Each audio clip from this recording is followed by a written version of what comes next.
So two buyers purchased a 3-story building and took title as legal joint tenants. One died testate. Remember, testate is with a will. The surviving owner now owns the building what?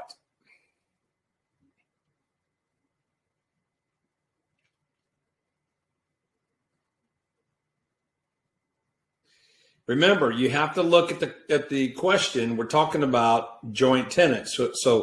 So the concurrency or the co-ownership of co-ownership is joint tenancy. That is and falls under the right of survivorship. Okay, so let's take a look at this. So when we talk about concurrent or co-ownership, remember joint tenancy. This is, you want to know this now, this is the least protection for families.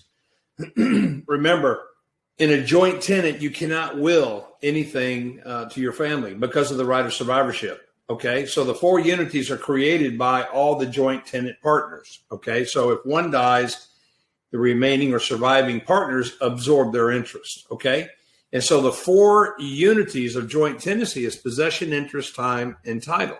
Okay, now each joint tenant has a right of ownership. Okay, that's possession, and so it's got to be equally divided. Okay, can't be unequal. It's got to be equally divided for joint tenancy. So 50-50, 25-25, 25-25, 33 and third, 33 and third, 33 and third, and so on. Okay. The interest is divided equally. Okay. And so the time, they're all at closing at the same time acquiring interest, and then they're all on the deed. Okay. So those, you want to know those 4 unities when it comes to joint tenancy. Now, creating the joint tenancy, when all 4 unities have been complete, remember the remaining joint tenant, the last one surviving, the last one that's there out of all the tenants, the joint tenants, they own in severalty, okay? Because there is no more joint tenancy if you got the surviving member. So let's look at this. The answer is C, in severalty. Very good. So here's my example. A, B, C, and D. Remember, they all are completing the 4 unities that gives the joint tenancy its name, right? Time, title, interest, and possession.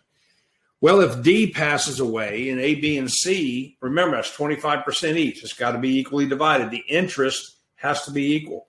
So if this is 25% and D dies, then A, B, and C own now 33 and a third. Okay, so the surviving members absorb D. If C perishes or dies, then A and B absorb. So now they go 50-50. Okay, and then obviously if B dies, A would own in severalty. So always remember, joint tenancy, the remaining surviving partner, the last one, is going to own in severalty. Now, let me go back to the question real quick. Because let's say under answer D, they got as a tenant by the entirety. So that's dealing with marriage. But let's say D was joint tenant, joint tenancy, all right, or joint tenant. So you can see the confusion here because you're dealing with a joint tenant problem. And they could have joint tenant, and you would bite on that, okay? But you got to read the question that says, I got one owner left. They do own in severalty, even though it was a joint tenant establishment, okay? Always look at how many members you have, and if it's just one remaining, they own in severalty. All right, a sales associate or a broker associate owes fiduciary duties. The sales associate or broker associate owes fiduciary duties. What do you think that answer is? Okay. Right? This falls under the law of subagency, and that's what Florida is. Remember, the principal is the fiduciary, the broker is the fiduciary to the principal.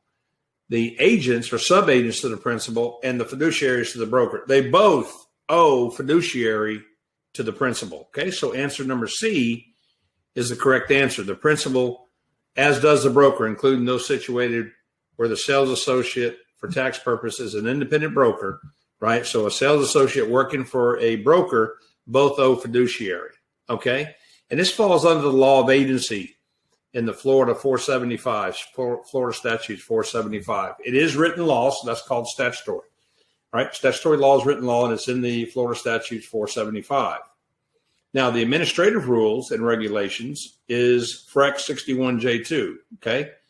So the word fiduciary means a position of trust and confidence for another.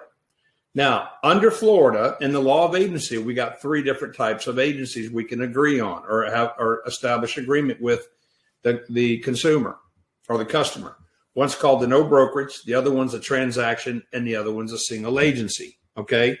The only one that establishes the fiduciary, or where the principal as well as the salesperson owes fiduciary to the principal, is called the single agent form, okay? If you establish a single agent or a relationship or an agency with a principal, you must disclose that in writing. If you establish a no brokerage relationship, which is no fiduciary, you must establish that in writing. The only one that does not need to be in writing is a transaction broker, okay? A transaction broker doesn't need to be in writing, and it is limited confidentiality. So if you don't disclose in writing no brokerage or single agent, the law in 475 says you automatic are in a transaction broker agreement with your, in this case, customer, okay? Because there is no fiduciary. It's just limited confidentiality. Remember, dual agency is not legal in residential transactions in Florida, okay? I think there's a couple of questions or a question in here where it is legal to perform dual agency. It's not under sub-agency. It's under the law of designated agency, which is commercial or non-residential, okay? So the principal and the salesperson owe the fiduciary. All right, a commercial property leases for $200,000 per year. Miscellaneous income derived from the property total $12,000 a year. The property recently sold for $1,395,000. What is the GIM?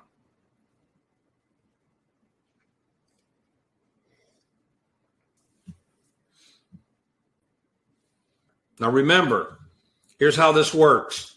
Appraisers will use a GRM and GIM, remember, for up to 4 units, okay? Anything over 4 units is the income approach, all right?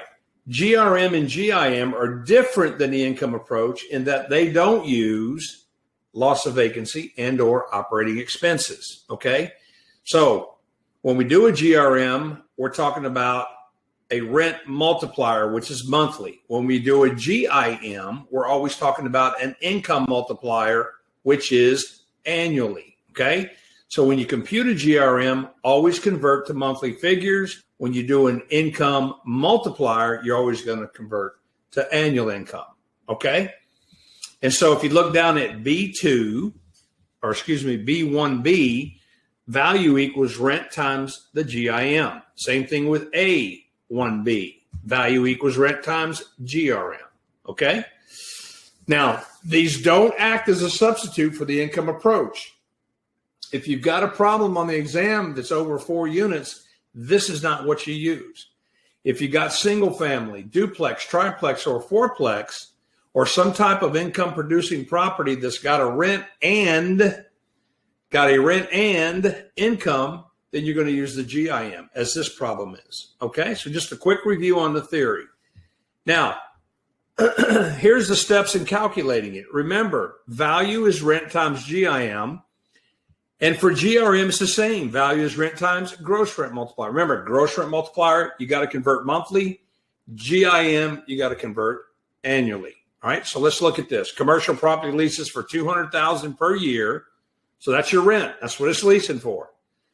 You got additional income. That's $12,000 per year. Okay, so the property value is at $1,395,000. So I'm going to unpack this and I'm going to list these figures out. $200,000 per year is my total annual rent. Annual income, $12,000 per year.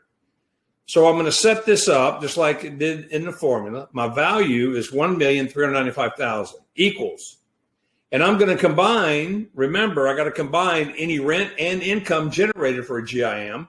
So it's $200,000 plus $12,000 times the GIM. And that's what I'm looking for, the GIM. So basically it's $1,395,000 divided by $212,000, which is the annual plus the income. I get 6.58 They tell you to round up 6.6. Okay? All right. Let's move on. All right. A condominium is created by, how's a condominium created?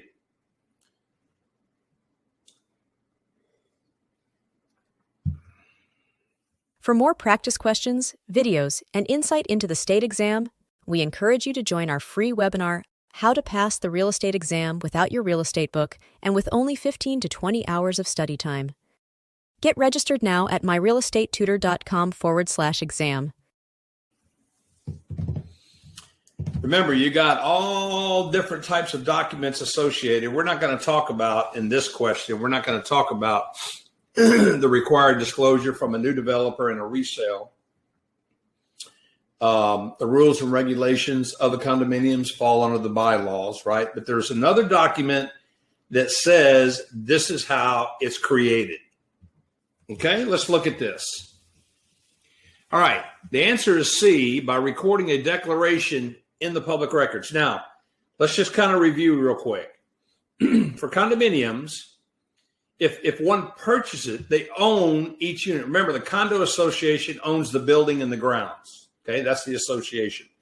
And really the way it starts out is the developer will develop it and will actually be the association, developer will, until it's turned over and so many units have been sold out of the whole complex, and then it's turned over to an association, and then the developer will back out. So the condo association will take over then. And that's, a board selected, et cetera. And these are members, owners of the units in the complex. But each individual owns, fee simple, cube in the sky, okay? Undivided interest. Now, the property tax is levied on each individual unit, and a deed is transferred on each individual unit sold. So it's like a house, except it's amongst a bunch of other units that's inside of a complex, okay? Condominiums, everybody's familiar with them. Now, declarations and bylaws, okay? So the declarations and the articles of incorporation is how condominiums are created. They're recorded in land records, okay?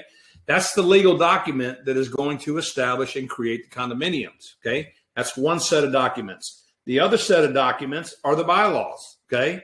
And this is the rules and regulations of the association itself, okay? So know the difference for the state exam. One is for rules and regulations, they're called bylaws. The other ones are declarations and articles of incorporation, and that's how condominiums are created. And just to kind of give you a little bit of a visual on this, you can see to the far right, that's the unit, right? It's in one of those two buildings, okay? You can pick one. So the unit in that building is the condo on the right-hand side. That's what an individual owns, fee simple. They own the inside or the cube in that sky. You look at the buildings, that's owned by the association, okay? That's the condo association. You can see the swimming pool in both of them. There could be tennis courts. There could be, basketball courts, volleyball courts, barbecue pit areas, the lobbies, the elevators, the hallways, stairwells, everything that's outside of each individual cube in the sky unit is called common areas, okay? And that's what your condo association dues go to. Boy, it just makes you want to go on vacation, doesn't it? Every time I look at this picture, I get caught up. I had a cup of coffee. If I had a cup of coffee right now, we'd stay on this picture till I was done drinking my coffee. I can mesmerize on these photos. They're pretty cool. All right. Next question. Duties owed in a no brokerage relationship include what? Okay. Duties owed in a no brokerage relationship. Duties owed in a no brokerage relationship.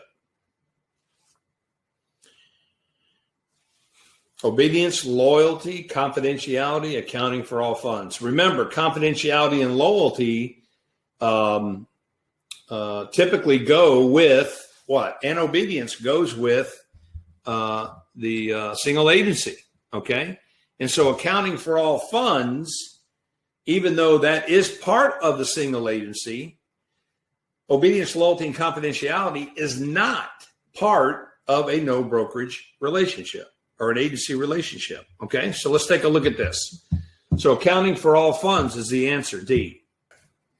All right, so let's go ahead and review real quick. So remember, as we discussed before, and there's nothing wrong with going back over this and review it, 475 establishes 3 agency relationships that can be created, okay? No brokerage, transaction, and single agency, okay?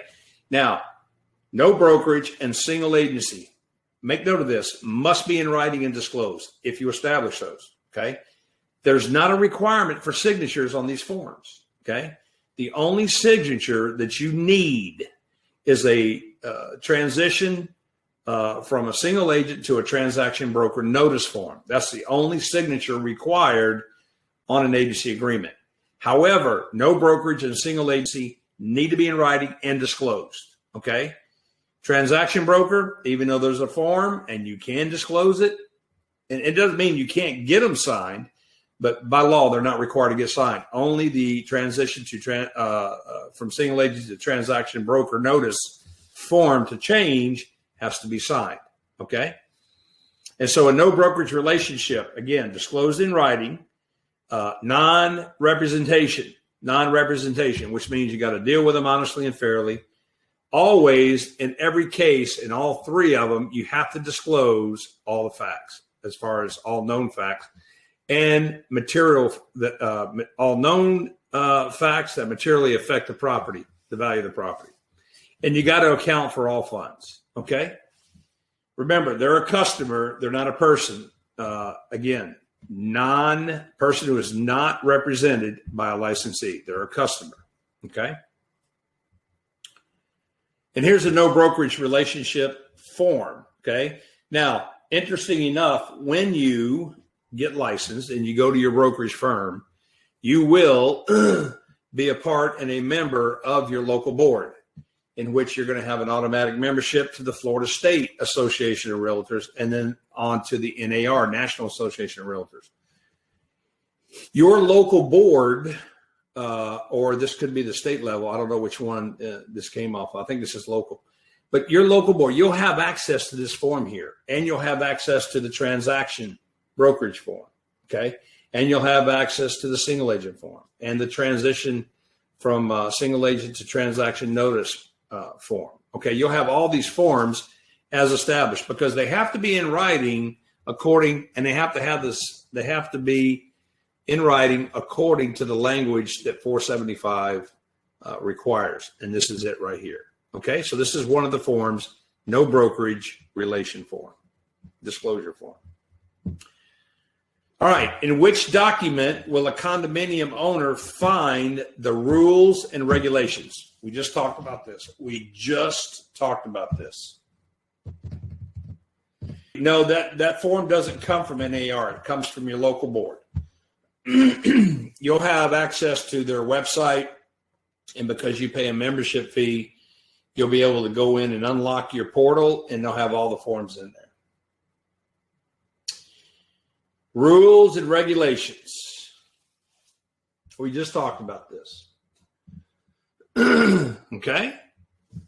And that's correct. It is bylaws. Okay? Again, this is the same slide I just presented to you, but in review, you own cube in the sky, fee simple absolute. Each unit is taxed.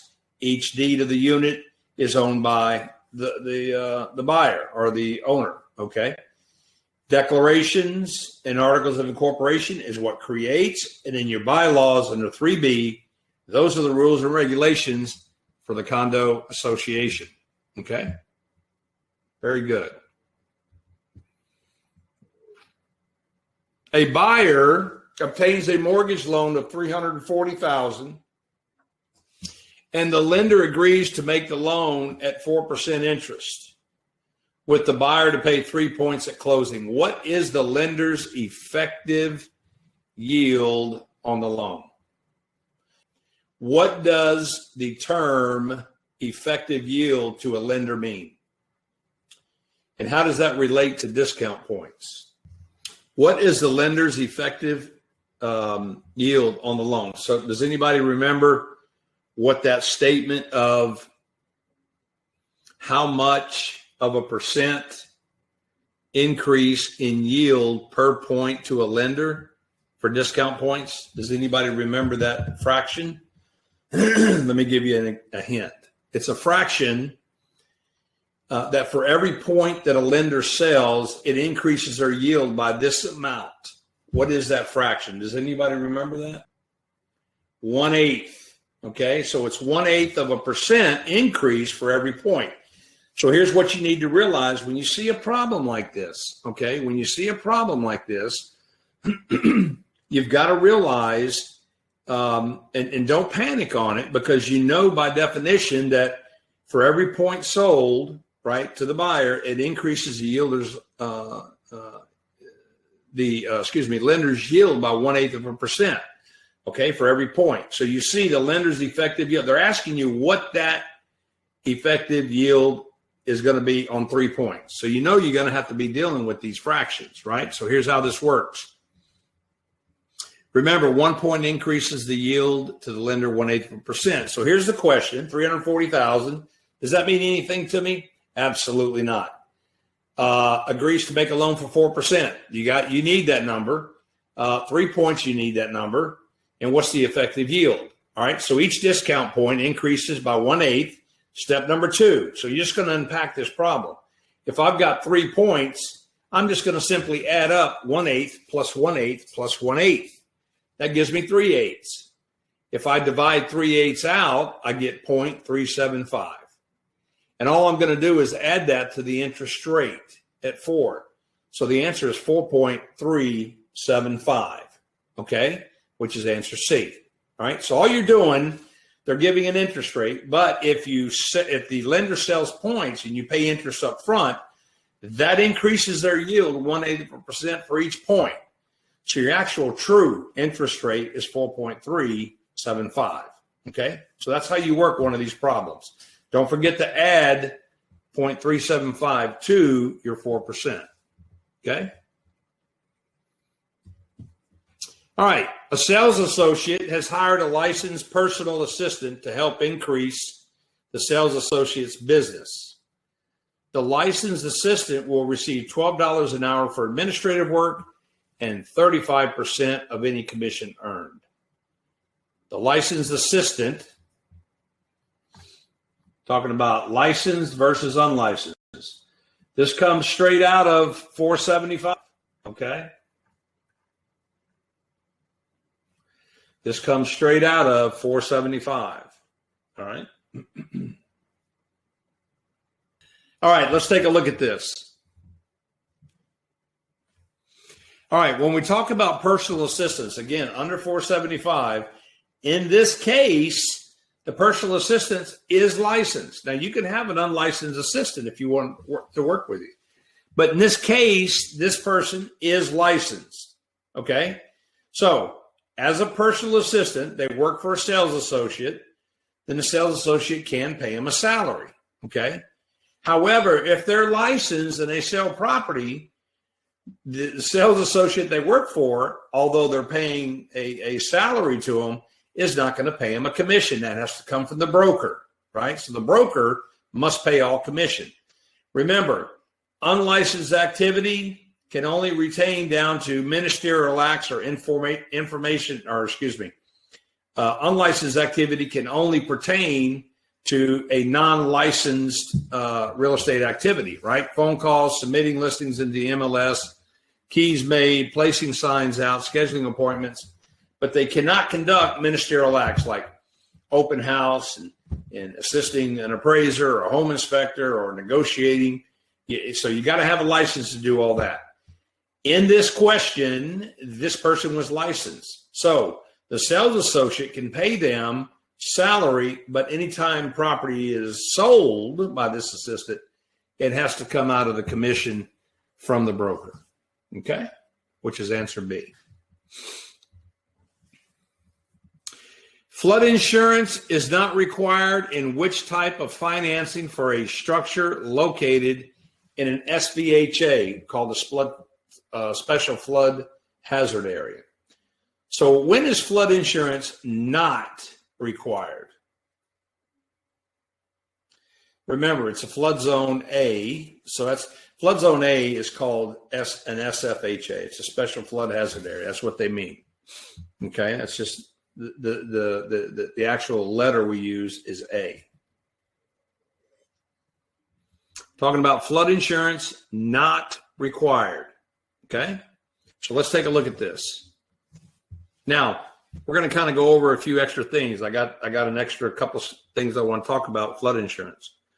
Remember, types of insurance: conventional and government loans require flood insurance in an SFA, a special flood hazard area. Okay, conventional and government loans. The one that doesn't require is a private seller, unless they want to protect their interest, but it's not required. So only dealing with federally related loans, conventional and government loans are only going to require in a special flood area. Okay. Now let's go over a little bit about insurance, because you may see these on the state exam. Everybody's familiar with fire, wind, and hail, or fire and hazard. This is on residential property. Again, lenders will require it. Okay. In Florida, if you got a named tropical storm under the first bullet, and it's a threat, they can suspend insurance policies if you're in escrow. Okay. So keep an eye on that when you get into hurricane season, because you may have to do some jockeying around and extensions on your contracts due to amendments stating about storm threats in the area, because insurance companies won't write a binder. Okay, when it comes to fire and wind and hail, flood insurance, storm surge, all that stuff. If there's a storm approaching the coastline, they're not going to write a binder for it. So that could delay your closing. Okay, everybody's familiar with flood insurance. Okay, storm surges, again, could be a separate policy. Flood insurance is for rising water. Rising water. Storm surge insurance is for a storm surge. Okay, so there may be 3 separate policies that now insurance companies are requiring to put on their properties. Okay, so watch that. Consequential loss, use, and occupancy. This has to do, supplementing an income for a business, perhaps, the pandemic we're in, right? Or a storm surge, right? For businesses that produce income. So there is insurance properties, again, not really required by requirement for these types of loans, but these are optional insurance for the property owner. Okay. So in case a disaster does come, like the pandemic or a storm, and they're out of business, they've got a supplemental income. It's called consequential loss, use, and occupancy. And the reason I emphasize number 4 is because I had a student one time tell me they saw that test question on the exam, identifying a type of insurance policy that would supplement an income due to a disaster. And there were several names, of which number 4 was an answer. So make note of that. General liability, again, this is just a insurance policy covering you, say you're an investor, your property, for anybody that may fall, trip hazard, or something like that. Okay. And then casualty, burglary, theft, vandalism. So you want to know a few of these basic types of insurance. Remember, not required for private seller financing. Okay. So consequential loss, use, and occupancy is an insurance policy that is optional to the property owner. So if there is such a policy on that business, then there could be a supplemental payout on a policy due to a disaster, because they are lacking the ability to be able to either rent and or do business. Okay. And it's consequential loss due to a disaster. Okay. All right. The owner of an automobile parts business rents space in a commercial shopping center. The business owner has installed shelving and display racks. The shelving is bolted to the floors and the racks are attached to the walls. What are these racks and shelves? Okay. So we're talking about an automobile parts business. Again, renting space, so they don't own it. They're the lease tenant, and it's a business. okay, and they bring their own shelving and display racks and install them, attach them, what are they considered? Real property, property of the landlord, real estate, or trade fixtures? What do y'all think? All right. Remember, this is the owner of an automobile parts business, owns the business, but is renting space from a landlord. The business owner, the person renting, is bringing their own fixtures, shelving and display racks, and installing them permanently. Okay, so we call this a trade, right? This is a business trade. And so when we identify trade fixtures, personal property for a business and permanently attached for the business owner, which is not the landlord or the landowner. Okay, so if you look at the example here, although it's not a shelving for a auto store, this is a restaurant. If I'm leasing a building from you, okay, and I've got a restaurant, these are my fixtures, okay?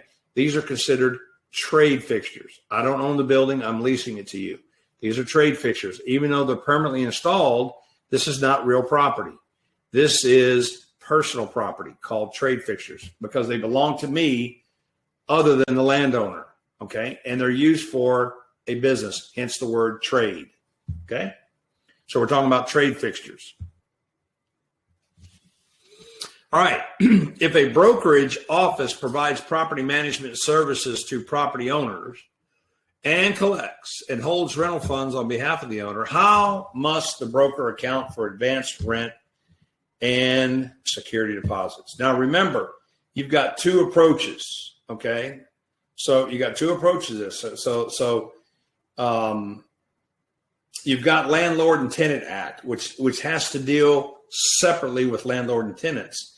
Then you've got a broker who can property manage. So you got two distinct categories if you want to talk about it when it comes to dealing with tenants. Okay, one's Landlord and the Tenant Act, and the other one's the brokerage to the property management owner, okay, or the owner of the property. So in this case, we're talking about a brokerage office. Okay, so don't get confused about this when you start reading answers about the Landlord and Tenant Act. Okay, the Florida Landlord and Tenant Act. Okay, we're dealing with a brokerage. So what answer do you think it is?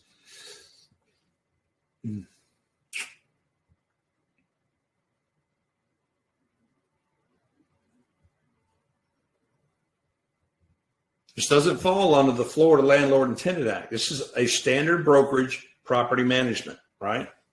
All right, so let's look at this. Remember, management of an escrow account in 475, okay? So all it is a broker dealing straight with a landowner, receives advanced rents and security deposits, is going to put it into, if you look at 5B, property management escrow account. Remember, they can keep up to $5,000 of personal money, not considered commingling. So all the money and security, advanced rents and security deposits are going to be put into that account. And always remember, the broker's responsibility is to reconcile that account each month. What you guys were looking at in the test question is the landlord, the Florida Landlord and Tenant Act. Between the landlord and tenant without a brokerage, then there's procedures for doing that, okay? But as long as you're dealing with a brokerage, it goes right into the account, okay? Escrow account. And again, if there's one account, then $5,000 is the maximum, okay? Record keeping for 5 years. Okay, so anytime property management question comes up, it's the escrow account. Again, sales escrow account, $1,000, property management, $5,000. If it's just one account, $5,000, okay? And again, you want to know commingling conversion. Everybody knows that. They can be interest-bearing and non-interest-bearing, but you got to get written authorization from buyer and seller for an interest-bearing account. Okay. If a capitalization rate of 10.5% is used, what is the market value of an investment property, assuming a net income of $8,424? If a capitalization rate of 10.5% is used, what is the market value of an investment property, assuming a net income, net operating income of $8,424? So take about 30 seconds and answer that. Should be an easy one for y'all.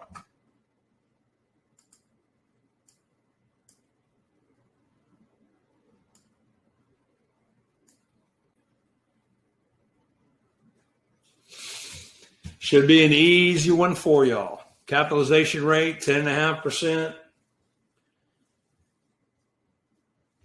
Let's go over this. Okay. Here is a problem that we're going to be calculating that's called the income approach. There's two approaches to the income approach. One is the long one. Please visit every other night dress casually. That's when you got to compute everything to get your net operating income. The short version, they'll give you the net operating income. They give you the cap rate, so you can use Irv the appraiser, right? All right, so here's the question. Here's what you've been wanting to look at for Irv the appraiser. So what it stands for is income, which is I, equals rate times value, Irv, the appraiser. Now, if you look at the problem, the income, net operating income, is $8,424. Okay, all I got to do is divide it by 10.5%. And so my valuation of the property is $80,228.57. Okay, so answer A. Okay, very easy. Again, this is the short version of the income approach. If you get a net operating income and you got a cap rate, you just divide and you got your answer.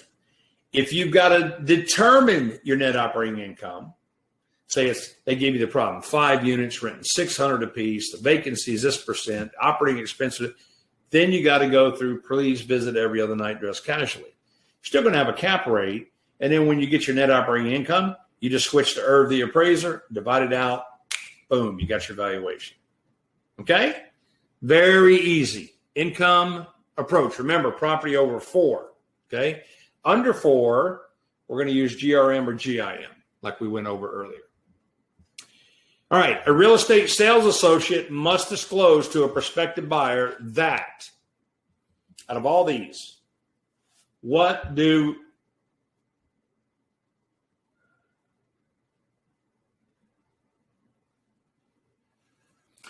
all right, so a real estate sales associate, okay, good. Real estate sales associate must disclose to a prospective buyer. Now, this is disclosure. This is under the law of disclosure. Obviously, if you've got known evidence and you've got knowledge of a roof leaking, that's going to have to be the one that's got to be disclosed. A, B, and C are considered stigmatized properties, okay? They're considered stigmatized properties and do not have to be disclosed, okay, by law. Now, let's look at this. This falls under environmental hazards and disclosures. Remember, on environmental hazards, they all have to be disclosed. None of them have to be mitigated or abated, if you want to so to speak. Okay? Asbestos, lead-based paint, and mold. If you look under E, stigmatized property, these are psychologically impacted properties. Do not require to be disclosed, especially under E2, right? Anybody that's occupied that home that has been infected with AIDS or HIV, or I would even go along to say hepatitis, anything terminal in that category of sexually transmitted disease or STDs or anything medically, stay away from it. Do not, even if you have knowledge of it, you can't. Not by this law, although this is a law that says you don't have to disclose, but in the medical or the HIPAA rules, that is a serious violation if you release medical information publicly, again, about someone. So you want to stay away from that totally, okay? So out of all 3, you must disclose that there's a leak, okay?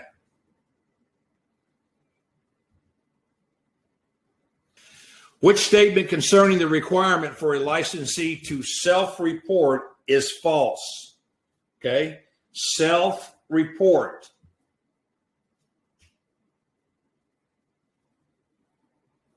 Self-report. So we're licensees and we have to self-report according to 475 Florida statutes. All right, so here's the 475 rule when it comes to licensing reporting. Again, within 30 days of being convicted of a crime, entering a plea, of no contendo of a crime, okay? Even if the crime occurred anywhere, must be reported, okay? So it's just not based on criminal activity. This is anything, okay? So anything of a conviction within 30 days, even if it was a plea. All right. A broker must give a copy of the written listing agreement to the seller. Again, straight out of 475. This is one of these objective questions. 1 + 1 is 2. So when must you give a copy of the listing agreement to the seller? Now, 9 times out of 10, you're going to leave a copy there after they sign it. But there is a time frame that they must get a written listing agreement. Okay. So this comes straight out of licensing law. Okay, 475. Remember, a listing contract is an employment agreement. In Florida, it does talk about can be in writing, oral, or implied. Okay, but in writing for Florida in 475, got to be in writing. All right, so we're talking more common law outside of Florida, can be writing, oral, or implied. But in Florida, the 475 in writing, and you got to give a copy to the owner within 24 hours. Must have a termination date on it. Okay, you can't let a listing agreement can't go in perpetuity. Got to have a termination date, and they don't automatically renew. Okay, so if you want to get an extension, a couple days prior to the termination date, if you haven't sold the home or went under contract, you're going to have to extend it. Okay, in writing, 24 hours. All right, the process of land buildup from waterborne rock, sand, and soil. What is that called? Land buildup.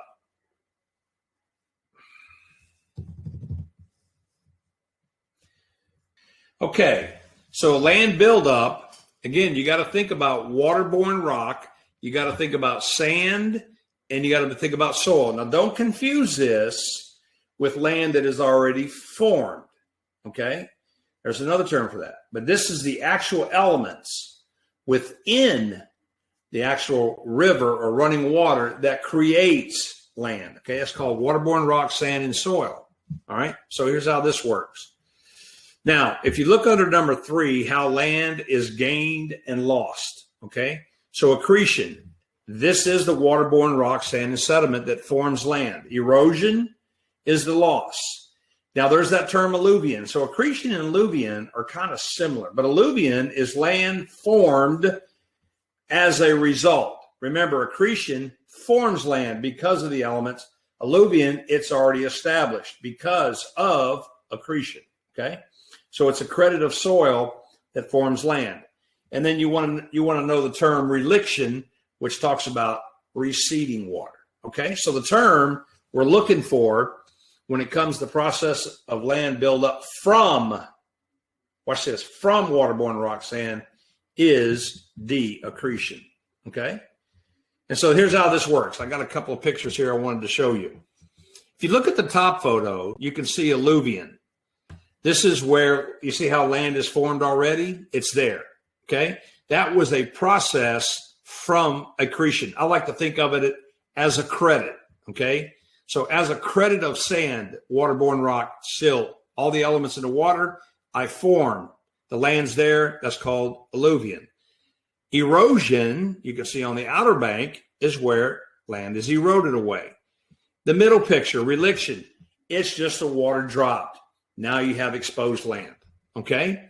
And then accretion, you see how the water is kind of dingy and dirty, okay? That is what contains the mineral, silt, waterborne rock, all the sand, everything is in that dirty water, right? And over time, you can see that it develops a bank. That's alluvion. So the accredit or the accretion is what has and what causes the land to be formed. Okay? And that's called alluvion. All right.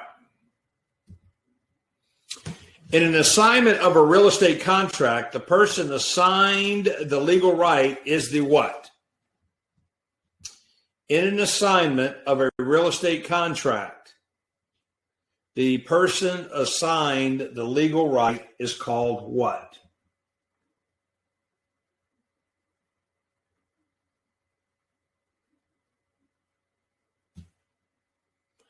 In an assignment of a real estate contract, the person assigned the legal right is called the what?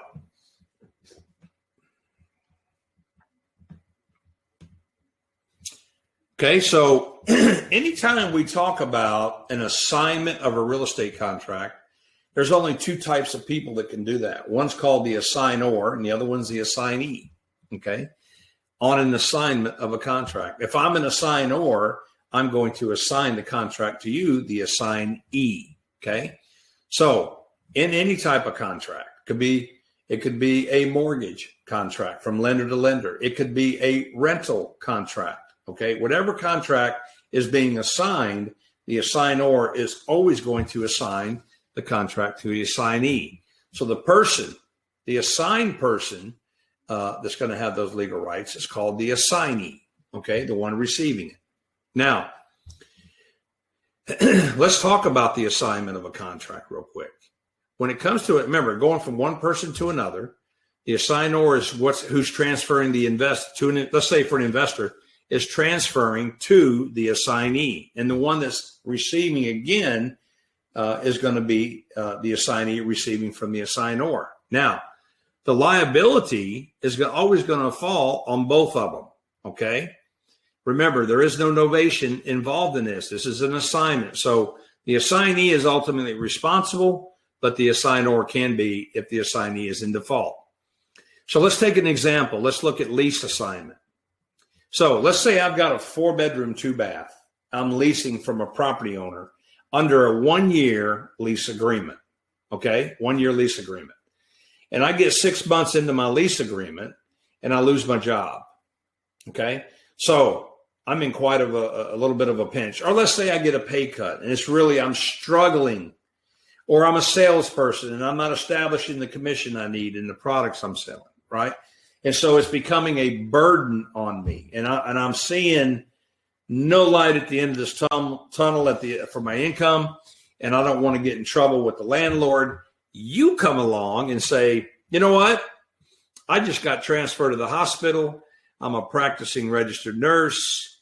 I need a place to rent to see how long I'm going to stay here and like this area. And I say, well, you know what? I've got a place that I'm having a hard time maintaining. It's a 4-bedroom, 2-bath, nice property, good backyard. You come look at it and you say, you know what? This is what I need right here. What's your rent? It's $1,500 a month. Well, that's really affordable. I like it. So we come to an agreement, right? 6 months into my lease, we come to an agreement. The landlord has approved it. And what I'm going to do is I'm going to assign my lease that's in place. So there's only 6 months left on it. So when you, the assignee, the registered nurse, right, the assignee take over, I'm now alleviated. I'm moving out. You move in. You're going to pay the remaining balance of the 6 months. That's your obligation. Okay. Now, for some reason, if you forfeit the monthly rent and you can't pay it, yes, you'll be assigned as the assignee. You'll be responsible, but I will also be responsible for the actual debt as well for the monthly rent. Okay. Now, after the 6 months is up, the year lease is done, then a new lease will be made out with the current registered nurse. And now I'm totally eliminated from any responsibility. Okay. So assignment of a lease, assignor, assignee. All right. Both are responsible. All right. Let's go ahead and move on. We talked about assignment. Remember, novation is when you substitute a new contract in place of a note. That would relieve the assignor from liability. All right, next question. We're going to do some math. All right, so pull out your calculators. A sales associate measured the exterior of a home and found it to be 40 by 60. Okay, disregarding other factors, what is the cost per square foot if the house sold for $202,080? Okay, so we have to understand what we're doing here. Okay, so the way you unpack this problem is you got to go, okay, this is a home measurement.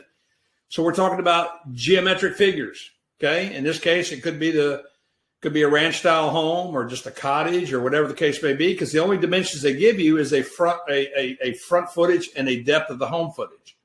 They tell you how much it costs. So they want to know how much per square foot it costs. Okay, so let's take a look at this.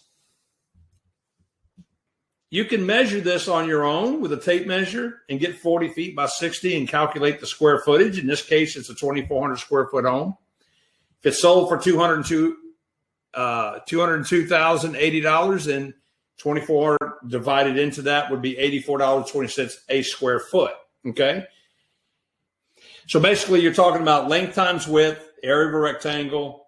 Again, they give you length times width, 2,400 square feet, and then divide that into the price of the home. That gives you price per square foot. All right. A buyer and seller make an oral agreement regarding the sale of the seller's property. This contract normally would be unenforceable in a court of law based on what? Based on what? Remember, oral agreements, less reliable. Oral agreements, those are valid agreements. I'm not saying oral agreements aren't valid. They are valid agreements. They're less reliable because if you ever get in front of a judge into a court system, then you're going to have confession from both parties that have to be in truth of what you originally agreed upon for someone to be awarded. And typically it doesn't work like that, right? So typically there's going to be the one who's in defense and being sued is always going to change up the agreement in a lot of cases, okay? So they become less reliable and there's no way to prove it, okay? So if a buyer and seller make an oral agreement regarding the sale of property, this contract normally would not be enforceable. Remember, it's not enforceable because of a term we have. All right, so here's what it is. And you want to know this for the state exam, okay? Let's review what we call essentials of a contract. Now, under the statutes of fraud, okay, under the statutes of fraud, contracts conveying an interest in real property must be in writing, okay, to be enforceable in a court of law under the statutes of fraud, okay? Contracts being in writing, signed by the party to be charged with sufficient content to evidence the contract to be enforceable. Now, oral agreements, again, the reason they're not enforced is because of the statutes of fraud. To enforce real property or to enforce a contract according to the statutes of fraud, it's got to be in writing, signed by the parties, right? Makes sense. That's called statutes of fraud, okay? To be in writing, to be enforceable. Otherwise, it's an oral agreement. It can't be enforced. Or I say it can't, but it's unenforceable, right? Again, like my example I told you. Now, you want to know this for the state exam, okay? You got to have this kind of in your back hip pocket. Ready? A3. If you have an oral agreement, and this is a common law statute. This is not a statute. This is a common law fact, known fact. Oral agreements under principles and practices. Oral agreements for more than 1 year must be in writing to be enforceable according to the statutes of fraud, okay? So anything that's less than a year that's oral, in order to get, for it to be held up into a court of law, it's got to be in writing. So any contracts must be in writing according to the statutes of fraud. It must be in writing, okay? An oral agreement that's more than a year must be in writing to be enforceable, okay? All right, for more than a year, any oral agreement. Could be whatever agreement it may be, but it's more than a year, okay? All right, the act of channeling buyers to a particular area, either to maintain or to change the character of a neighborhood, is called what? The act of channeling buyers. Okay, we've seen this before. Okay, we've seen this before. The act of channeling buyers to maintain or change the character of a neighborhood. Okay, let's look at this. Now, fair housing violation, okay? So we're talking about the areas of fair housing, okay? So when we talk about channeling or putting people into areas, if you look under A4, channeling them into areas, or you may see an example, you're showing property in a subdivision and you notice a protected class all located in one area. How'd they get there? Well, obviously, probably through channeling, okay? Regardless if it's an example or it states the intent of steering or channeling people, we're talking about steering, and it's illegal, okay?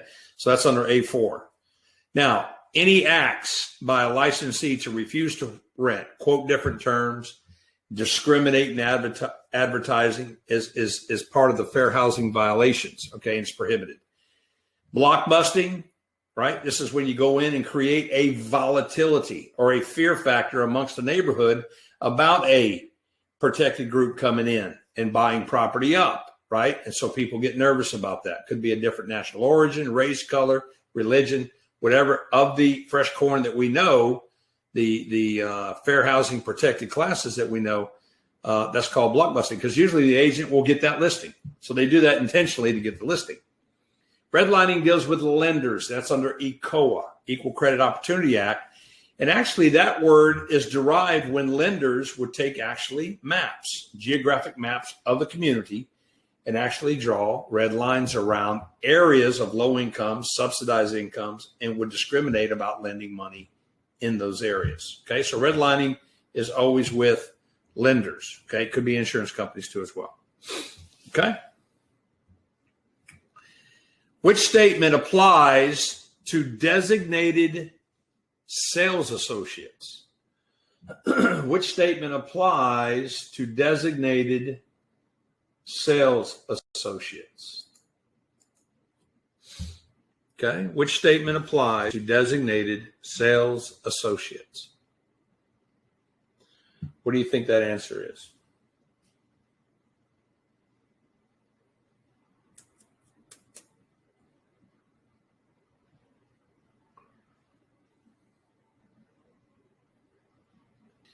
Now, let's go back. Look at the question again. I'm going to ask you one question, and I want some answers here. Ready? When I say designated sales associate, what am I referring to in Florida law? This comes out of Florida Statutes 475. What am I referencing when I say designated sales associate? Now, interesting enough, designated sales associates comes from the term in some states, like Louisiana, operate under designated agency law. Florida operates under sub-agency law. Designated agency law means that this agent has the fiduciary with the principal. In other words, the broker doesn't have the actual fiduciary. It's the agent. They are designated to the client, okay? The only time that's allowed in Florida is non-residential, okay, or commercial. Watch this. Okay, so we're talking about non-residential transactions, designated agency. This is where the agent is designated to the client. The broker is no fiduciary to the client. Okay, the fiduciary, the broker is an advisor to the agent only, advisor to the agent, and has no fiduciary role to the client. It's the agent in its single agency form to either buyer or seller is going to owe the fiduciary. Now, true or false? Can an agent be a dual agent in a non-residential transaction? Yes or no? All right, watch this. Everybody look up here. Residential. This is very important that you understand the difference. In Florida, 475, residential, no dual agency is allowed. We operate under the principle of sub-agency, okay? There is no dual agency allowed, okay? Non-residential transaction, this is under designated agency. They do allow dual agency. Only in commercial. If you want to look at it as commercial, you can, but it's called non-residential, which is commercial, okay? So you got to have a disclosure between the buyer and seller. It's got to be in writing that a designated agency will be established in commercial transaction. Under A2, the broker is only an advisory role, okay, to the agent or agents involved, okay? The agents are the ones who are going to be the fiduciary obligation to the client, either a single agent to either buyer or seller and or both buyer and seller. Remember, they can do dual agency in non-residential. So it's duties under 4, duties to whom the agent is working with. Okay. Again, single agency and then dual agency is allowed. Okay. Now, one or two other criterias that are needed, another criteria needed to operate, if you look under number 1, is there has to be $1 million or more in assets by either party, okay, or by both parties, really. Okay. So they have to have $1 million or more in assets. Okay. Okay. For more practice questions, videos, and insight into the state exam, we encourage you to join our free webinar, How to Pass the Real Estate Exam Without Your Real Estate Book and with only 15 to 20 hours of study time. Get registered now at myrealestatetutor.com/exam. All right.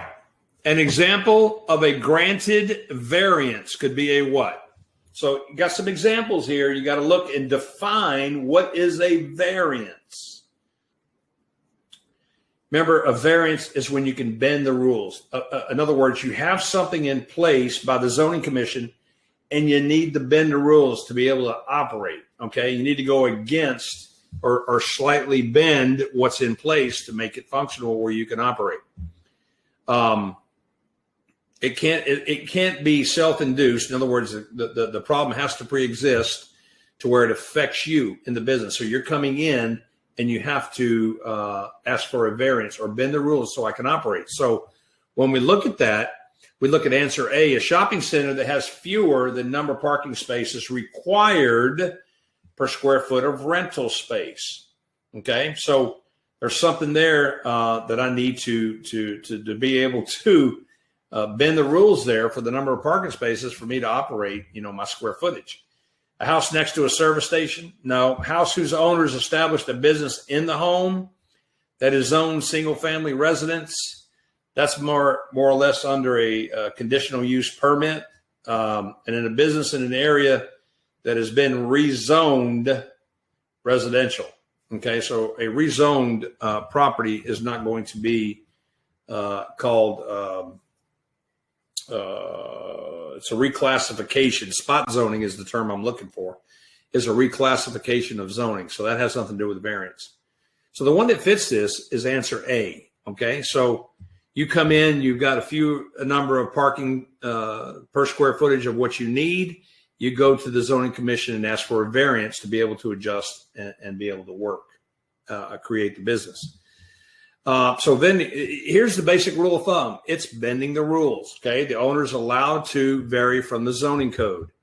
Again, here's the key. Under 1B, hardship exists and it's not created by the existing owner. Okay. So this is a hardship case that exists when an owner comes in, maybe perhaps to take over to open a business. In other words, they didn't create it. In other words, they need it to get started.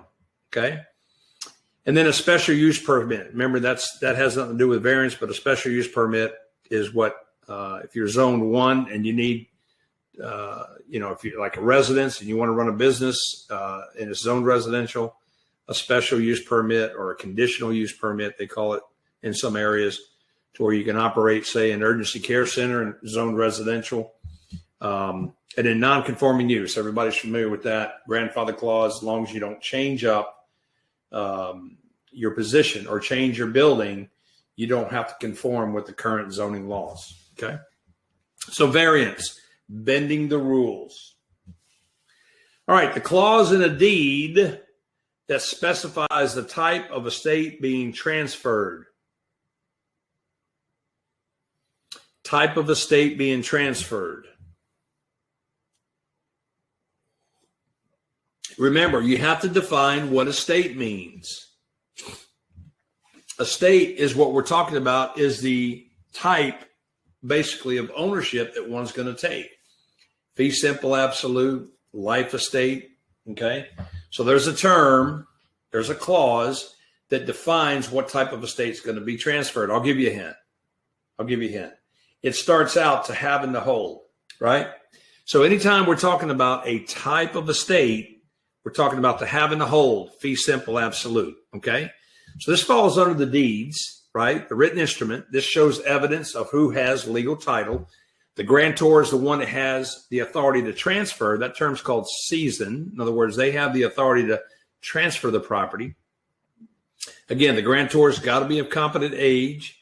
The grantor's got to sign the deed over, and there's got to be 2 witnesses to attest. The grantee, on the other hand, is the one receiving legal title. Doesn't need to be competent, doesn't need to be of legal age, got to be named on the deed, but doesn't necessarily have to sign it to be a legal deed or a valid deed, okay? Now, the parts of the deed we'll talk about. The premises is the name of the parties to the deed and the legal description. Okay, that's all the names on it. Consideration, that's going to be typically the price of the home because we're talking about real estate. The granting clause is the grantor's intention to transfer the title to the grantee. Okay, again, legal description to have a valid deed. Any type of appurtenances, which is encumbrances, easements, anything that's associated with a servant and a dominant property that's going to be having an easement has to be annotated on the deed. And then under B6, we're talking about the habendum clause. Remember, to have and to hold, the interest or estate being conveyed. In other words, what type of ownership? Is it a fee simple absolute I'm owning, or am I getting a life estate purchase or a legal title of life estate? So it identifies the interest or estate. That word interest and estate are synonymous of this being conveyed to you. And it starts out to have and to hold, and then it defines what you're holding or what estate you have or interest. And again, the example to have and to hold, and you see in my example, life estate. Again, the covenant of season, there's a covenant in these deeds called season. That means the grantor does own the property and has the right to transfer. If you see that term on the state exam, pertaining to a deed, that's the grantor's ownership rights and the right to transfer it. And then acknowledgement in the act of sale is where the property is transferred from the grantor to the grantee. Remember, acknowledgement is defined as the grantor's free act and will by signing the deed over. In other words, no duress. There is no duress. There is no pressure. There is no extortion or threats or anything like that. This is a free act and will called acknowledgement, okay? So we're talking about the habendum clause. All right. While working for a broker, a sales associate acquired a listing for $294,900 at a 6% rate. A second sales associate who works for another brokerage office found the buyer for the property. The listing and selling broker agreed to split 50-50 between the 2 offices. The property sold for $289,000. The selling broker kept 45% received by the selling office. How much did the selling office's sales associate receive? Seashore, Sally by the seashells by the seashore kind of question here. These questions right here will drive someone nuts. This is as easy as adding 1 + 1, though. Okay, listen to me. You've got to unpack this type of problem one step at a time. All right, this is done one step at a time. Let me get to my problem here. All right. Now, here's how I do it. This is my technique on all these big math problems when it comes to property taxes. Anything that I have to put step by step, I unpack it like this. So let's work it together. Now, remember, when calculating a co-op broker commission, this is what this is. In other words, you got 2 brokers, multiple salespeople, two salespeople, and they're wanting to find out of this whole big thing how much one person is going to get paid. Okay, so this is very important, line by line, precept on precept. You got to unpack this. So let's start with line number 1. While working for a broker, a sales associate acquired a listing for $294,000 at 6%. That says listing, right? You're not paid on the listing. You're paid on what closed, the price of the home, which is on line 3, $289,000. So what I need to do first is I need to determine what is my total commission. So if I take $289,000, which is the sales price, getting the list price means nothing to me, times 6%, I'm going to have a $17,340 commission check. That's total, okay? Now, I know between the 2 brokerage firms, they're going to divide between broker, selling broker and buyer broker, a commission percent. That's 50-50, okay? So if I take half of 17,340 in line 3, I get 8670 each broker. Now, I have to go into the actual entity of one brokerage who's going to pay a sales associate, but it says that the selling broker is keeping 45%. So if I look at step 4, I'm going to break this out and say the selling broker or the broker kept 45%. That means the associate broker is paid 55%. So out of 8670 times what the broker is going to pay him, 55%, that comes out to be $4,768.50. Okay. All right. So watch this. Very important that you unpack this one step at a time. Okay. Again, we're only talking about a real easy concept here. This is called calculating a cooperative. In other words, between two brokers and maybe their two salespeople. So if you just break it down line by line, you'll be able to follow this and come up with the right answer. Okay. Again, determine the total commission. Know that they split it 50-50. So you're going to take half of the 17,340, and then you're going to concentrate on the broker that's going to be paying out. If they keep 45%, they're going to pay 55%. So the sales associate will get $47,6850. Remember, look at the note down at the bottom. Very important. List price, sales price, two different. They'll put all kind of numbers in there. The broker's only paid on the closed sale of the selling price. Okay, so that list price means nothing. Now, they may have a list price in there and said the sales price was X% of the list price. So you got to calculate that first and get a sales price and then determine the payout. Okay. All right. Mortgage ownership is transferred from one individual to another by executing what? Mortgage ownership is transferred from one individual to another by executing. Now remember, for us as people, individuals, we can assume loans. So we don't actually assign or transfer loans from people to people. We can go through what they call an assumption or assume a loan. So you have to really reference this as mortgage ownerships transferred from one lender to another. Okay. So how is that done? How is that done? And we talked about this a little bit earlier. You remember we talked about this a little bit earlier. And so this comes under the assignment of a mortgage. Remember, if you look at the note at the bottom, borrowers, if a borrower transfers a mortgage to another borrower, it's called an assumed mortgage. So we assume mortgages. But when a mortgage is transferred from one lender to another, you have an assignor and assignee. Okay. Now, remember the primary market and the secondary market. Primary market loans are originated. So these loans are sold to the secondary market or can be assigned. Not to the secondary market, but on the primary market, they can assign to other individuals until the loan's paid off. Okay. So an assignment of a mortgage is what it's called, assignor and assignee. And we kind of talked about that a little bit earlier. All right. What number of years has the IRS established as the useful asset life for non-residential income producing properties for calculating depreciation?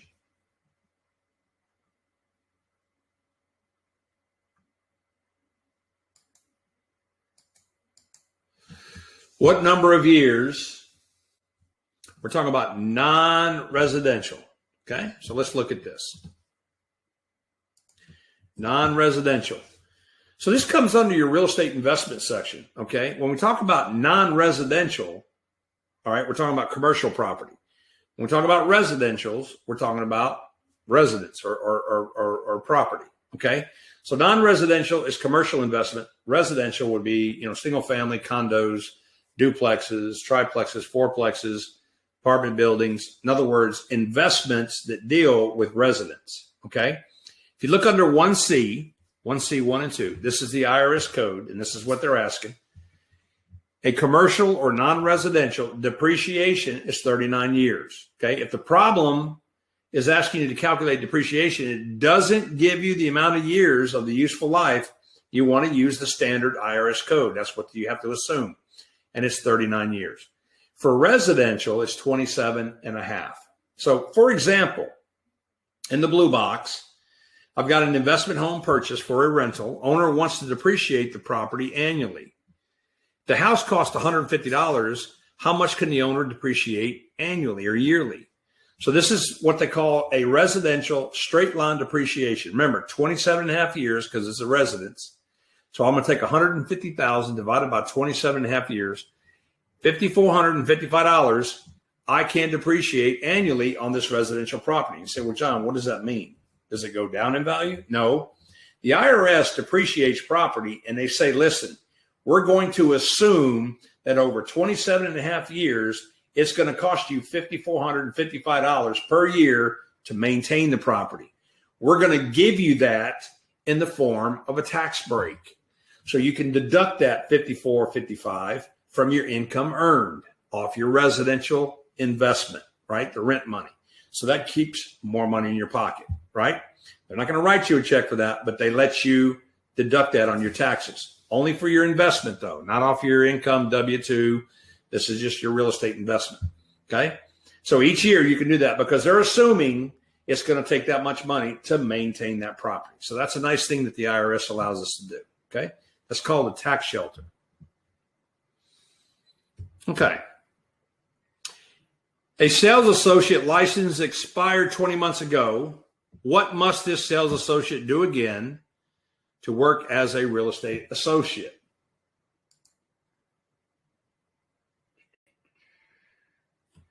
Remember, the sales associate license expired 20 months ago, okay?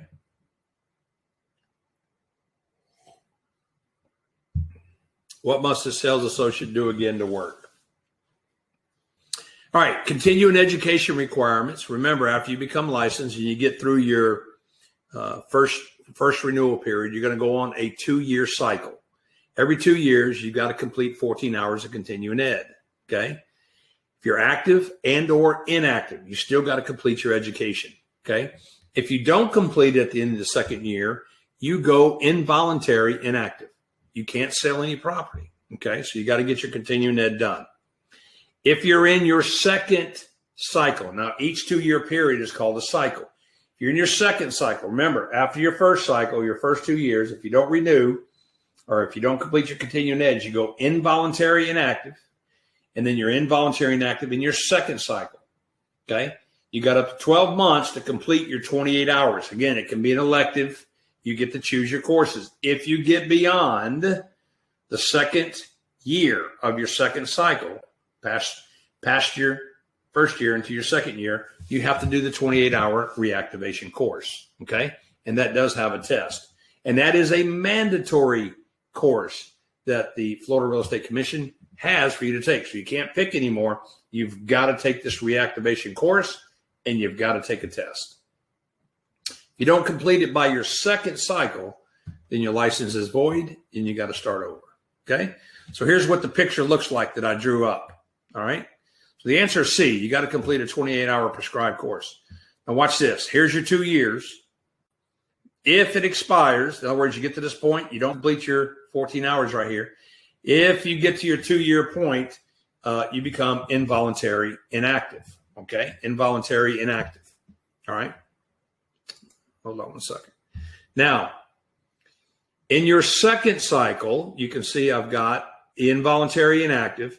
You got 12 months to complete your 28 hours. That's going to be your 14 for that year and the 14 from the previous cycle, okay? So that's 28 hours.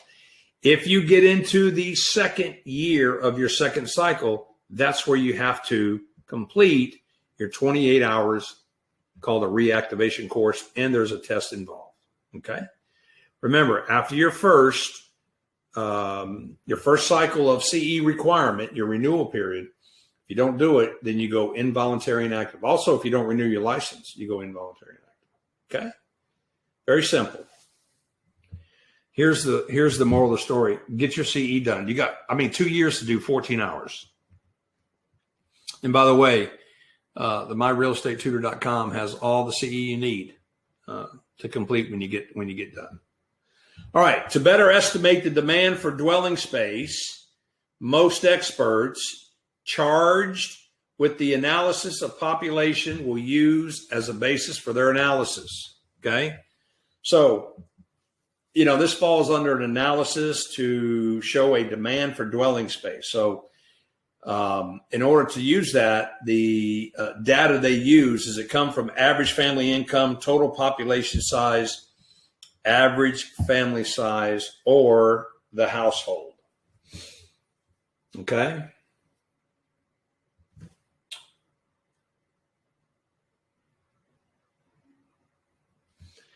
All right, let's look at this.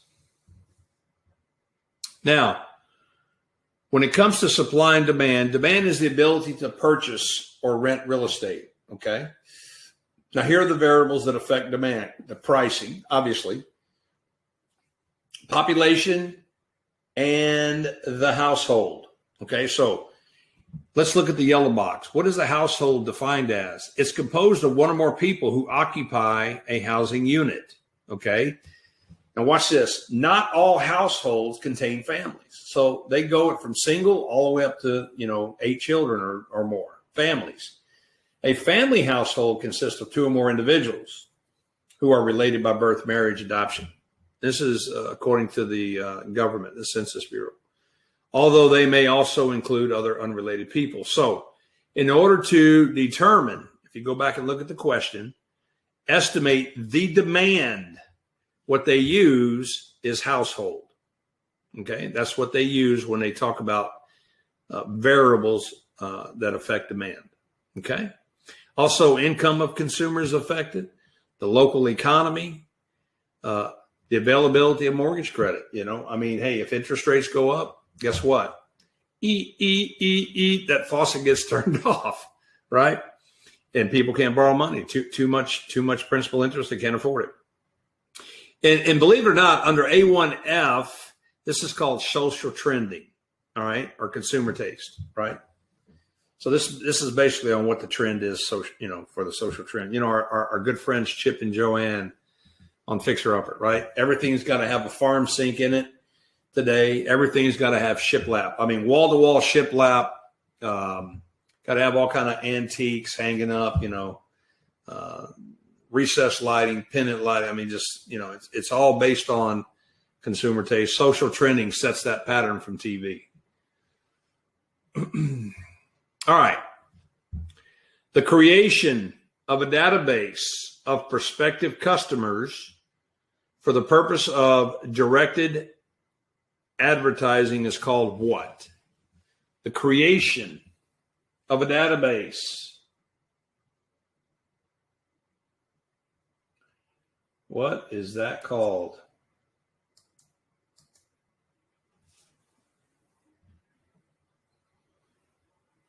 All right, let's take a look at this now.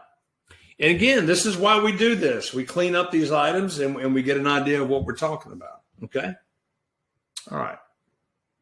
When we talk about, and this is out of section 1, chapter 1 of your content. When we talk about real estate brokerage responsibilities, let me start out at the top. And the answer to the question is target marketing. All right, if you look down at number 4, it's directive advertising is when the agent collects a database to actually go after and target direct advertising. So we're talking about target marketing, okay? But let's visit some other areas that you may want to know for the state exam. This is very important. When it comes to real estate brokerage's responsibilities, now we say brokerage, that entails sponsoring, managing broker has their set and limitation on what they need to do. And then you got the salesperson or the sales associates.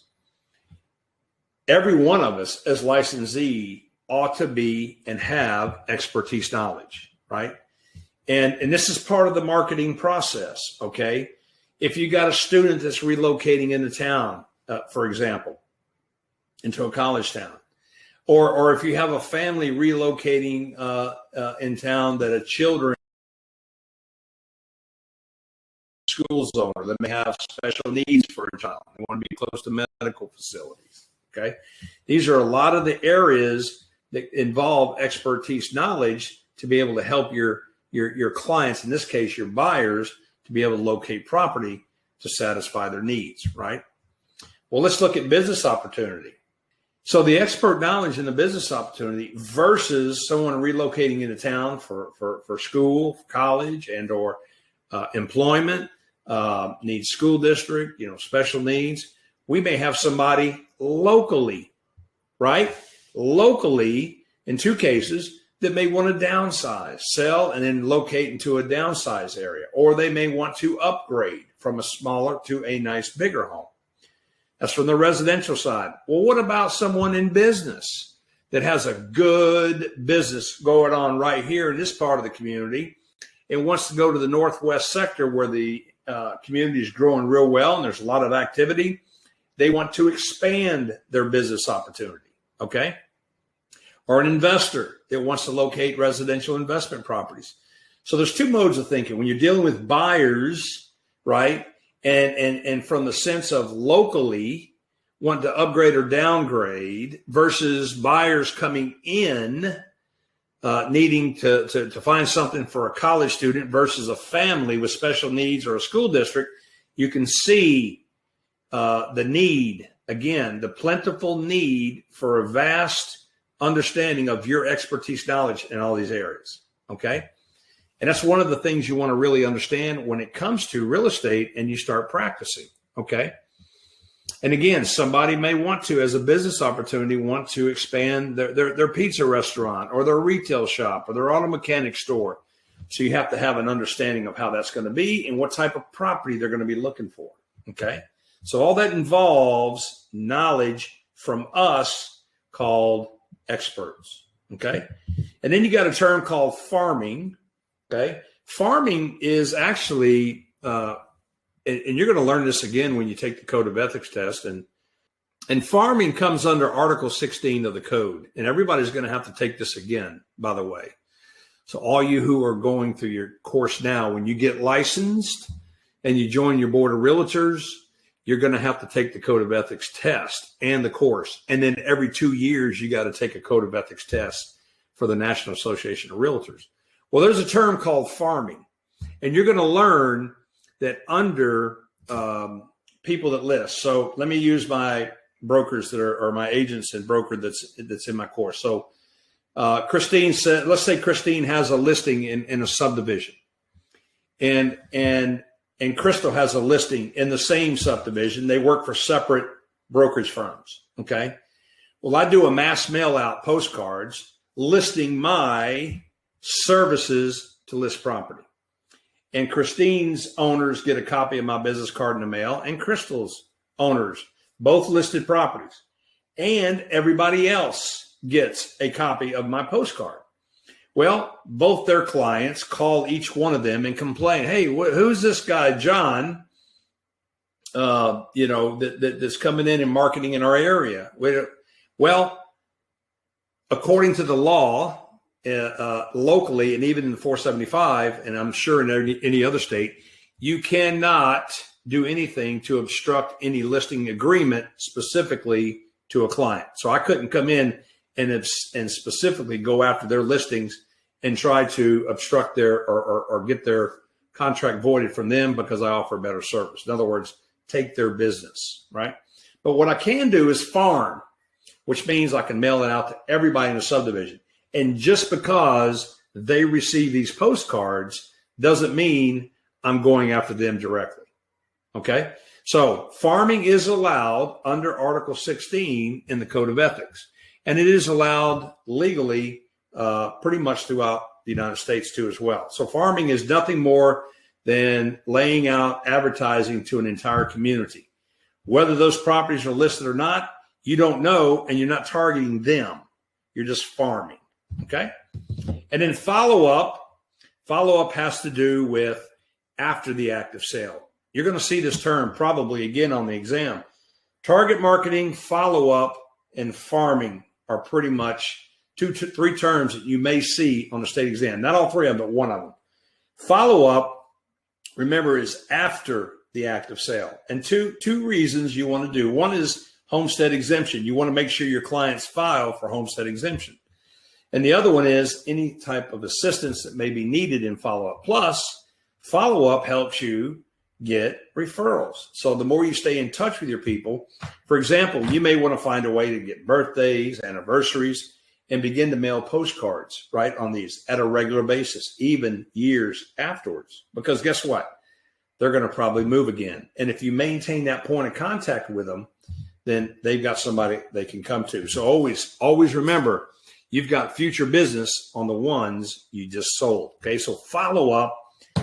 Listen, I got an agent that is an expert in follow up. If there's any gift this young man has, he has the gift of following up.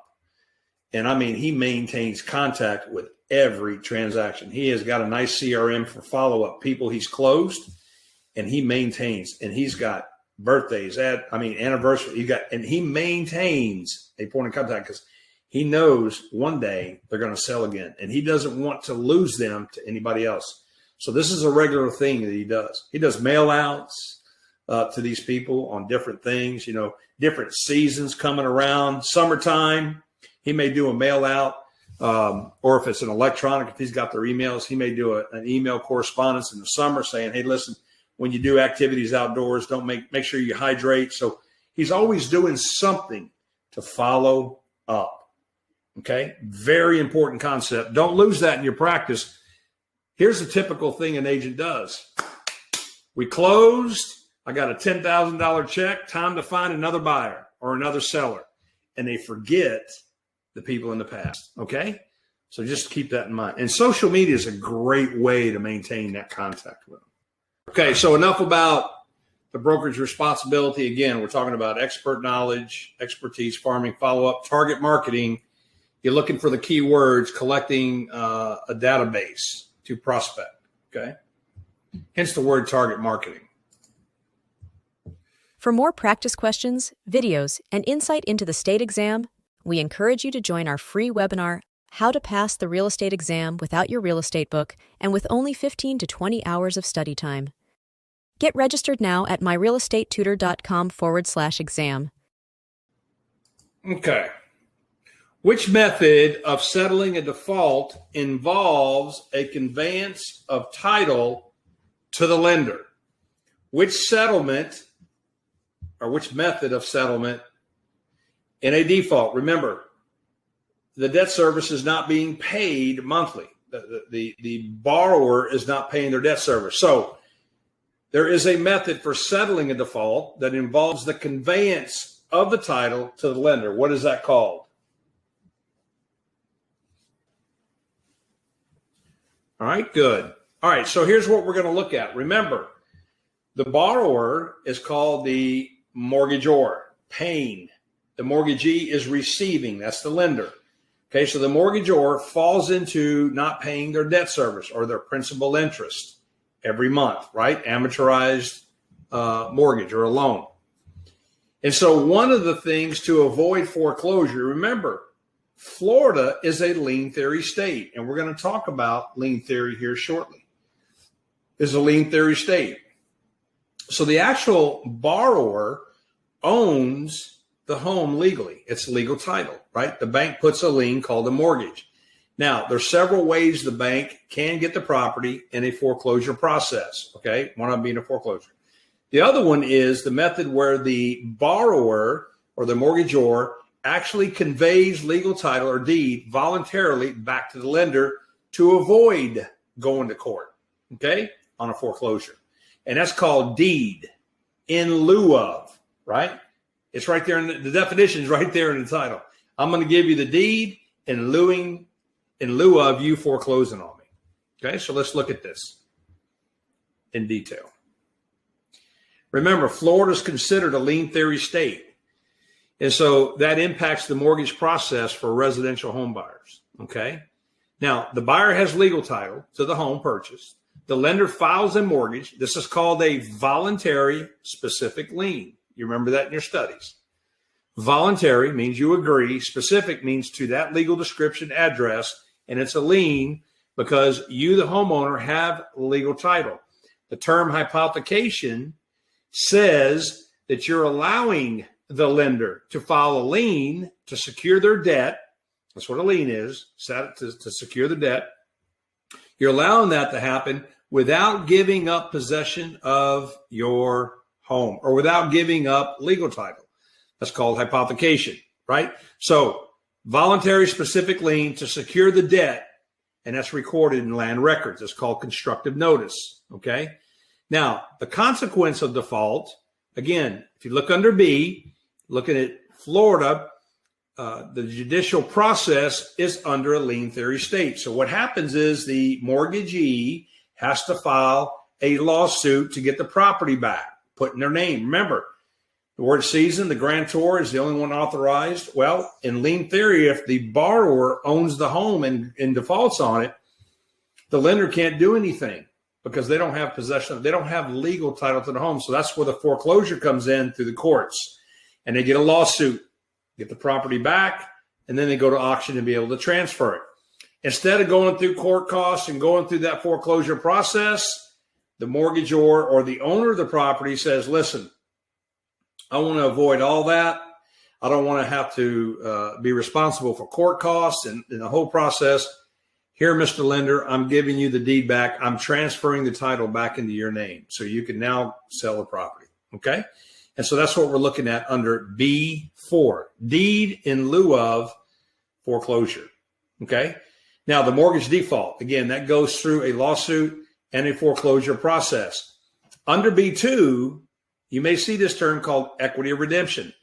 This is after foreclosure proceedings have already started. The lender has already kicked off foreclosure proceedings. They have already went to the courts for suit to get the property back. And this is before auction. Okay, so they got the property. Now they're going to auction it off in between foreclosure after it's been filed and approved. And before auction, the owner can have an equity of redemption. In other words, they can make good on the loan, pay all back interest, fees, everything, and restore their position, and they'll take it off the auction sale. Okay, it's called equity of redemption. Short sale is nothing more than the actual net selling of the price is going to fall and be deficient of what the value of the home is, or actually not only the value, but what it's going to fall short of what the actual balance of the loan will be. Okay, that's called the short sale. That's got to be approved. But we're looking at deed in lieu of foreclosure. That is the method that transfers the deed.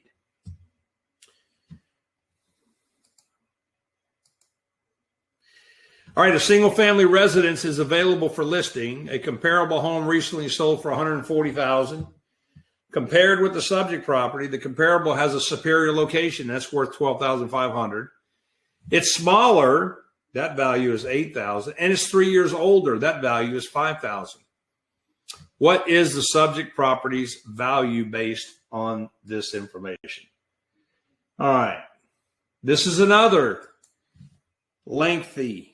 You have to unpack this one step at a time to get the right answer, okay? So here's how this is going to work. Let me go over a little bit about the sales comparison approach in theory. Remember, sales comparison approach is used by appraisers when estimating up to 1 to 4 family units, land and condos, okay? Anything over 4, we use the income approach, okay? Now, here's how the appraisers work. There's 2 terms you want to know, or 2 acronyms you want to know for the state exam. Under 2A, number 1 and 2, CBS and CIA. Always remember the CBS is the network, TV network, and the CIA is our government agency, okay? Now, in both of these are acronyms you want to use to be able to determine the value that has to be applied to the comparable. Watch this. Everybody look up here. This is very important that you understand this. Never adjust the subject property. Always adjust the comparable, okay? So CBS, if the comparable is better than the subject, I'm going to subtract from the comparable. CIA, if the comparable is inferior to the subject, then I'll add to the comparable. What I'm trying to do is adjust the comparables that are not conform to the subject property. Remember, the subject property is the one that's under contract. That's what the appraisal wants to try to get. right? You got a house under contract for $300,000. You're the listing agent. You got a buyer agent, brought a buyer, and you went all through this, and you get it to where you want to appraise it. Please, Mr. Appraiser, at least give me $300,000. Well, that may be a 4-bedroom, 3-bath, and they may not have conformed comparables, exactly 4-bedroom, 3 baths. They may have 4 2s, 4 2.5, 3 2, right? So they have to adjust these comparables by adding or subtracting a value associated with what they're adjusting to compare it with the subject property. So they're always adjusting the comparable. Once you get the adjusted sales price, you're going to get the adjusted sales price, you take the 3 comparables after they've been adjusted, and you just do an average, okay? All right, let's look at the question. I wanted to explain a little bit of theory behind this so you understand it when we do the question. All right, so here's the sales comparison approach. Again, single-family residence, and use your scratch paper on the state exam. You got to have to draw this out to see this visually. So I got a single-family residence available for listing, a comparable home sold for $140,000. Okay, so this is only one comparable, so I don't have to do this to 3. Thank goodness, right? So I'll put down in my little box in the bottom left, comparable. I put superior location, property size, and property age. Okay, that's my headings. So the comparable sold for $140,000, right? The superior location is $12,500. Watch this. It tells you it's superior, right? The location is superior to the subject property. So if I go to my CBS, which is above my blue box, if I go to CBS and I say my comp is better, I'm going to subtract that value. Okay, so now I'm taking a negative $12,500. And then it says it's smaller. So if it's smaller, that's inferior. If it's inferior, I'm going to add. Okay, I'm going to add. Okay, and so I go plus 8,000. Okay, and then property age. Okay, property age 3 years older. Again, that's inferior. Remember, the older the property, the more worn it is. So it's inferior. So I'm going to add. So if I take 140,000, I'm going to reconcile these numbers, minus 12.5, plus 8, plus 5, I get a $140,500 adjusted sales price, okay, for the comparable, okay? And that's how you would work one of those problems, okay? Again, CBS and CIA, you have to understand. All right. All right. When the supply of apartment units increases relative to demand, what happens to rents? When the supply of apartment units increases relative to demand, what happens to rents?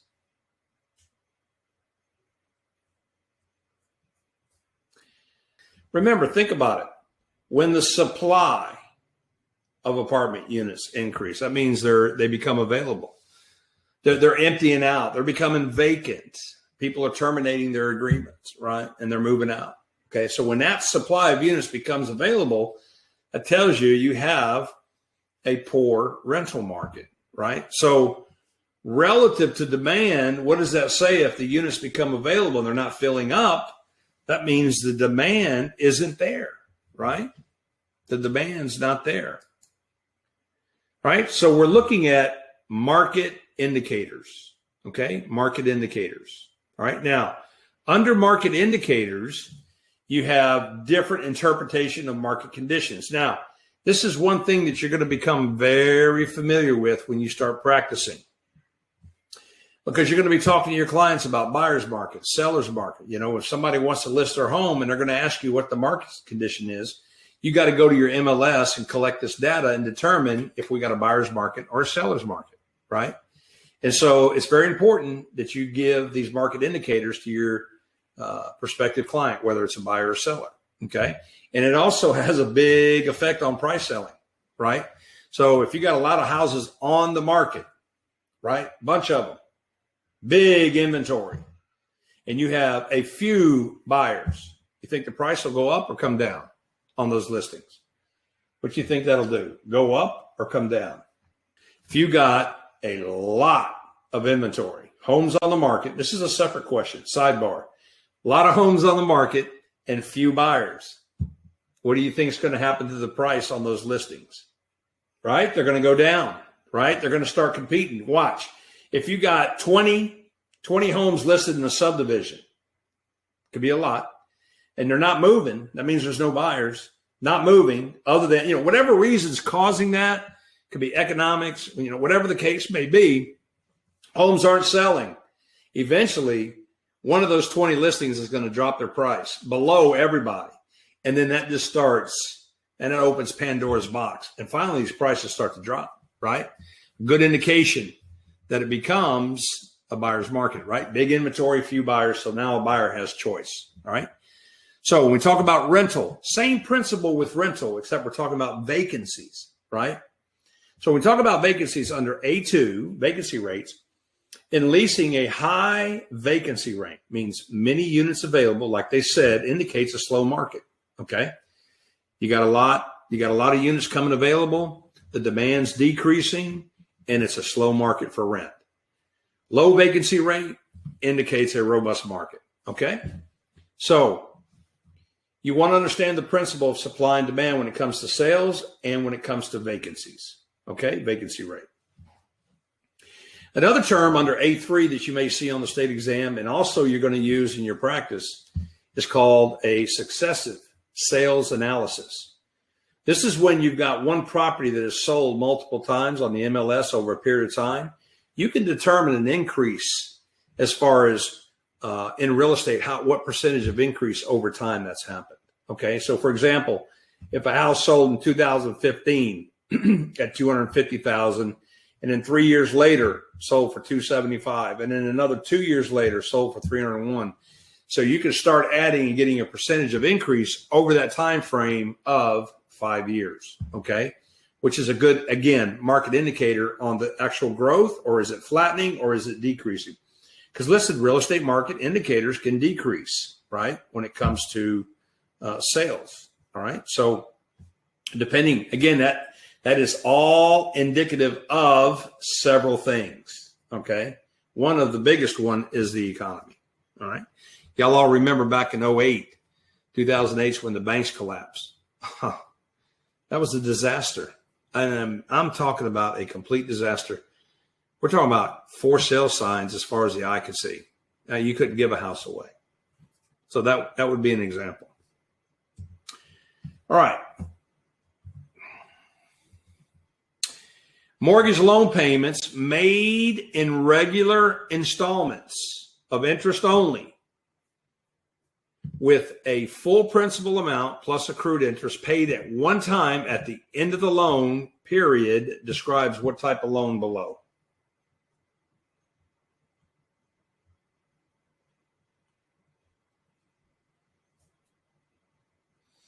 Mortgage loan payments made in regular installments of interest only. Again, at the end, you got a full amount to pay. Remember, that's a balloon payment, plus any accrued interest. Okay, what would that be called? What kind of loan is that called? Watch this now. Look at the question. It's mortgage loan payment paid regularly of interest only. Interest only. In other words, there's no principal being bought down. It's just an interest only. It's telling you it's an interest only loan. What is our mortgage called that's interest only? You see, this is very important that you read this question very, very slowly, and you got to kind of ask yourself, and pick out when you unpack these questions, you got to look at it and say, interest only. Okay, one payment at the end plus accrued interest only. That's going to be our term loan. Okay. So under A, term mortgage, we're talking about interest only, final payment. And then you got the other ones that we saw. We have what we call a partially amortized loan, where it's partial payments made to principal and then the interest is paid, but partial payment to interest. And then you got a balloon payment at the end. Okay. You got biweekly mortgage, you got a package mortgage, which includes real and personal property, home equity loans, that's just a line of credit, seller financing under F, and then a reverse annuity.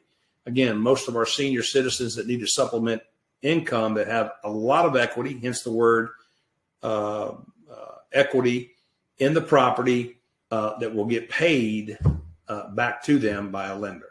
Okay, house being paid off, or they got a lot of equity. But interest only, term loan, term, that's what it's called.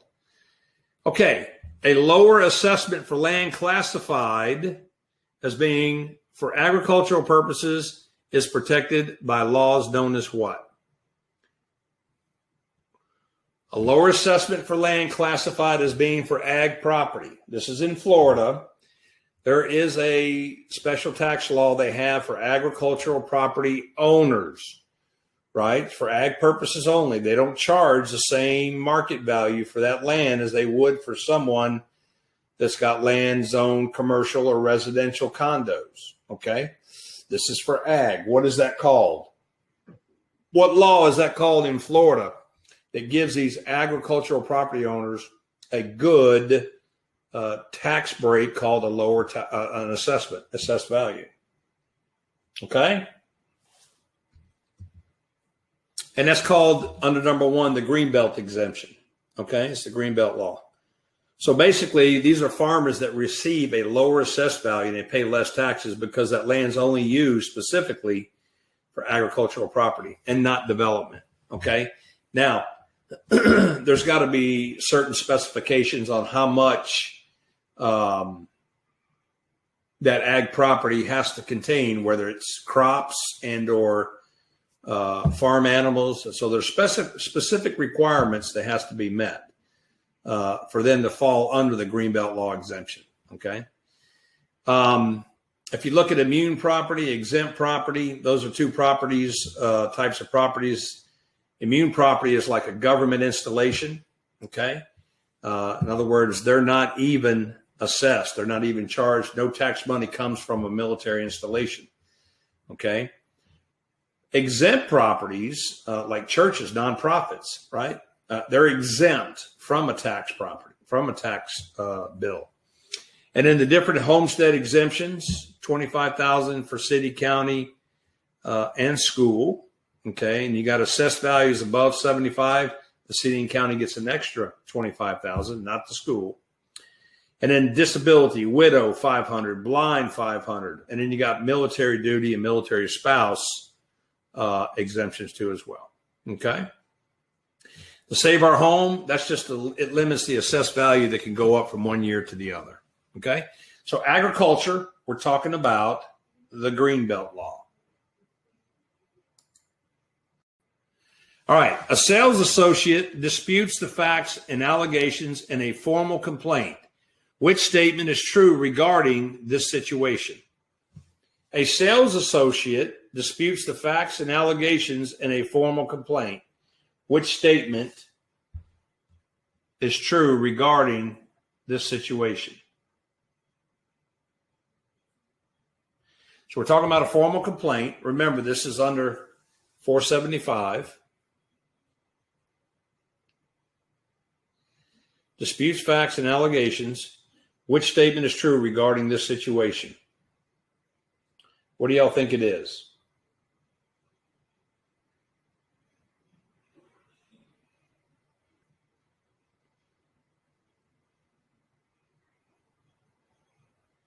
Formal complaint. All right, let's look at this. Okay, so we're talking about a licensee that has 21-day election of rights for informal or formal hearing. Remember, DBPR investigates all complaints in writing, right? Signed and in writing. If they determine that it needs to go forward, they'll hand it over to the Florida Real Estate Commission, and a PCP panel or a probable cause panel is formed, okay, to determine a formal complaint. Remember, informal hearings are done through monthly meetings in FREC. Formal hearings for a formal complaint is heard by an administrative law judge, okay? So the matter, in this case, must be heard in a formal hearing before an administrative law judge. This is where the licensee can defend and or dispute. If they go through an informal hearing, they can't dispute it, only for a formal hearing. And so the law judge can subpoena for records and swear witnesses. And obviously they can't make the final decision, but they issue a recommendation to FREC for a final order and penalty. Okay. So we're talking about a formal complaint is heard before a formal hearing with an administrative law judge. That's answer A. Okay. If a comparable property is superior in lot size compared with the subject property, the price of and we just kind of worked one of these out. So kind of look at the theory behind this and work it out for yourselves. If a comparable property is superior in lot size, right? So comp is superior or better, CBS, I'm going to subtract, right? So if the comp is better, what am I going to do to the subject property? Or what am I going to do to the comparable? In other words, if the comp is superior or better, I'm going to do what? What's going to happen to the comparable? I know it can't be B or D, okay, because we don't adjust the subject properties. Remember that. So it's got to be between A and C. So are you going to adjust the comparable downward, or are you going to adjust the comparable upward? Well, the rule is CBS, comparable is better, I'm going to subtract. So that's going to be downward, okay? So you're going to adjust downward. Okay, sales comparison approach. Remember, in theory, again, talking about the question, adjusting downward, in theory, it's used up to 1 to 4 units. CBS under 2A, 1 and 2. Remember, the comparable is better than the subject, you subtract. If the comparable is inferior than the subject, you're going to add, okay? And then you get the adjusted sales price by adding them up, okay?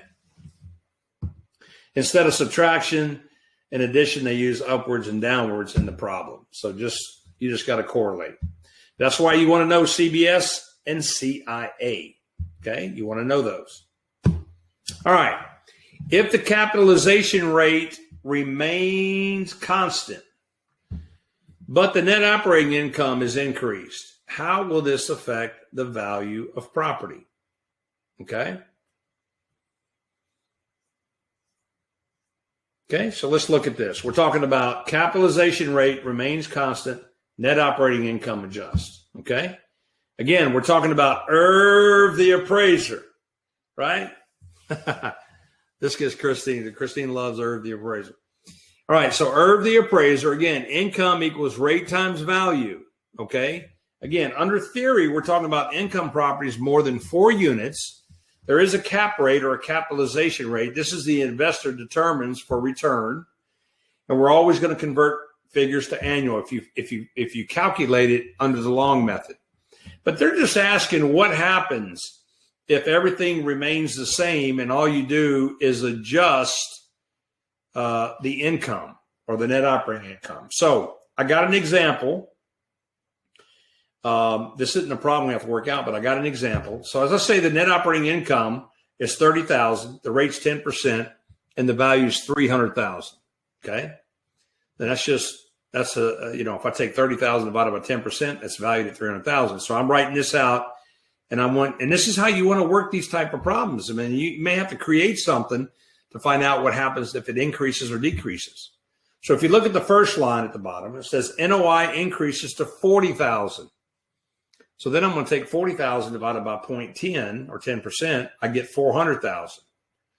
Well, if it goes down to 20,000, that's 10 below 30, then it's going to go down to 200,000. So you can see as the net operating income increases, the value goes up, and when it decreases, the value comes down. And so the question asks, what happens, all things remaining constant, except the net operating income goes up? What does it do?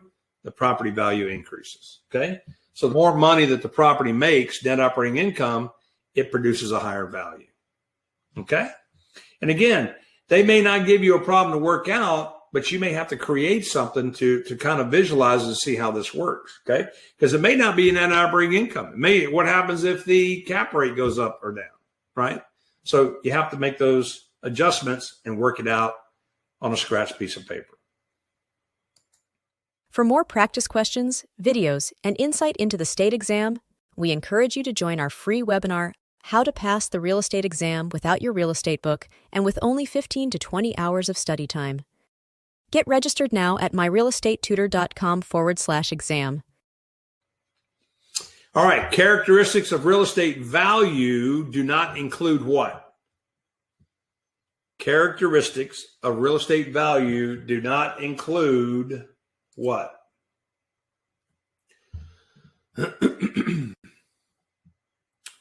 Characteristics of real estate value do not include what?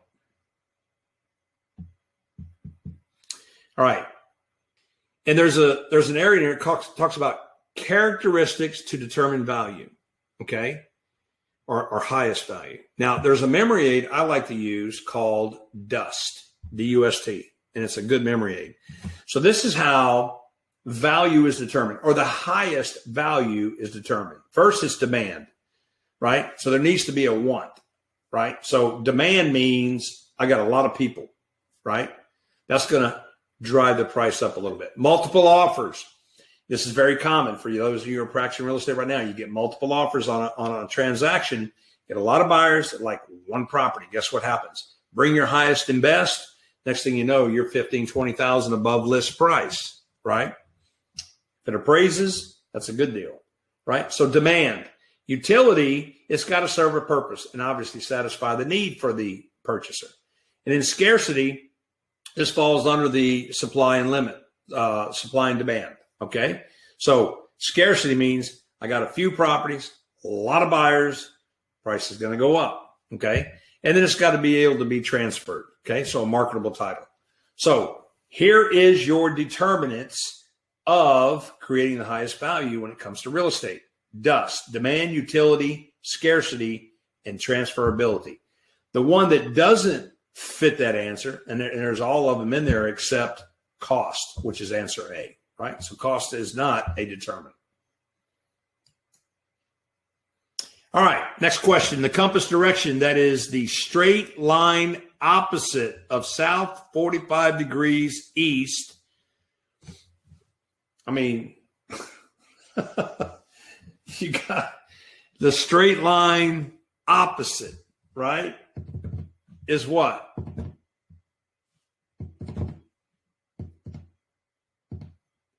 South 45 degrees east.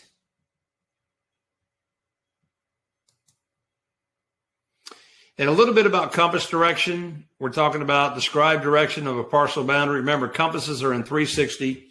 Each degree has 60 minutes and each minute has 60 seconds. That's just kind of the way the compass direction is made up. All right, we're talking about north 45 degree west.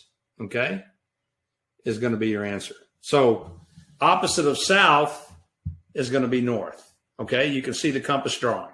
All right, and all you have to do is draw the compass out and come down and put south 45 degrees. If this is directly south, directly east, and they want 45 degrees. In other words, this is southeast, 45 degrees. So if I draw a straight line, I'm going to get north 45 degree west. Okay. So we're talking about answer A. All right. In the formula for determining the tax rate for a government taxing unit, the approved budget minus non-property tax revenue is divided by what? So there's a formula that the assessors use, okay, to govern taxes. They take an approved budget, what they need, and they're going to subtract all non-property tax revenue, okay, non-property. And it's divided by, and here's the formula, it's divided by the total assessed value. Now that's the property, total assessed value, minus all the exemptions, okay? That's how they calculate the tax rate. And a tax rate, if you look at the orange box at the very bottom, is expressed in mils, okay? So 1 mil is equal to 0.001, okay? So that's the formula you want to know for the state exam. If you see it on there, it's the approved budget minus all non-property tax revenue divided by the total assessed value minus their exemptions. Okay? And so that's how you calculate that. Remember, the approved budget is what the local convening tax assessor is going to use for, all the public utilities that need to be done. Fire, police, schools, all that stuff. Non-property tax revenue, corporations, these are retail, anything that doesn't have to do with property. And then obviously total assessed value is market times assessed rate. And then the exemptions come from county, city, and school, okay? And other types of exemptions. So you just got to know this for the state exam if you see it. I don't think I saw it on mine. So it's approved budget minus non-property tax revenue over total assessed value minus exemptions. All right, an investor bought a half a quarter section of land for $160. She plans to develop the property into residential subdivision. Local zoning requires all lots to be at least 100 by 120 in size.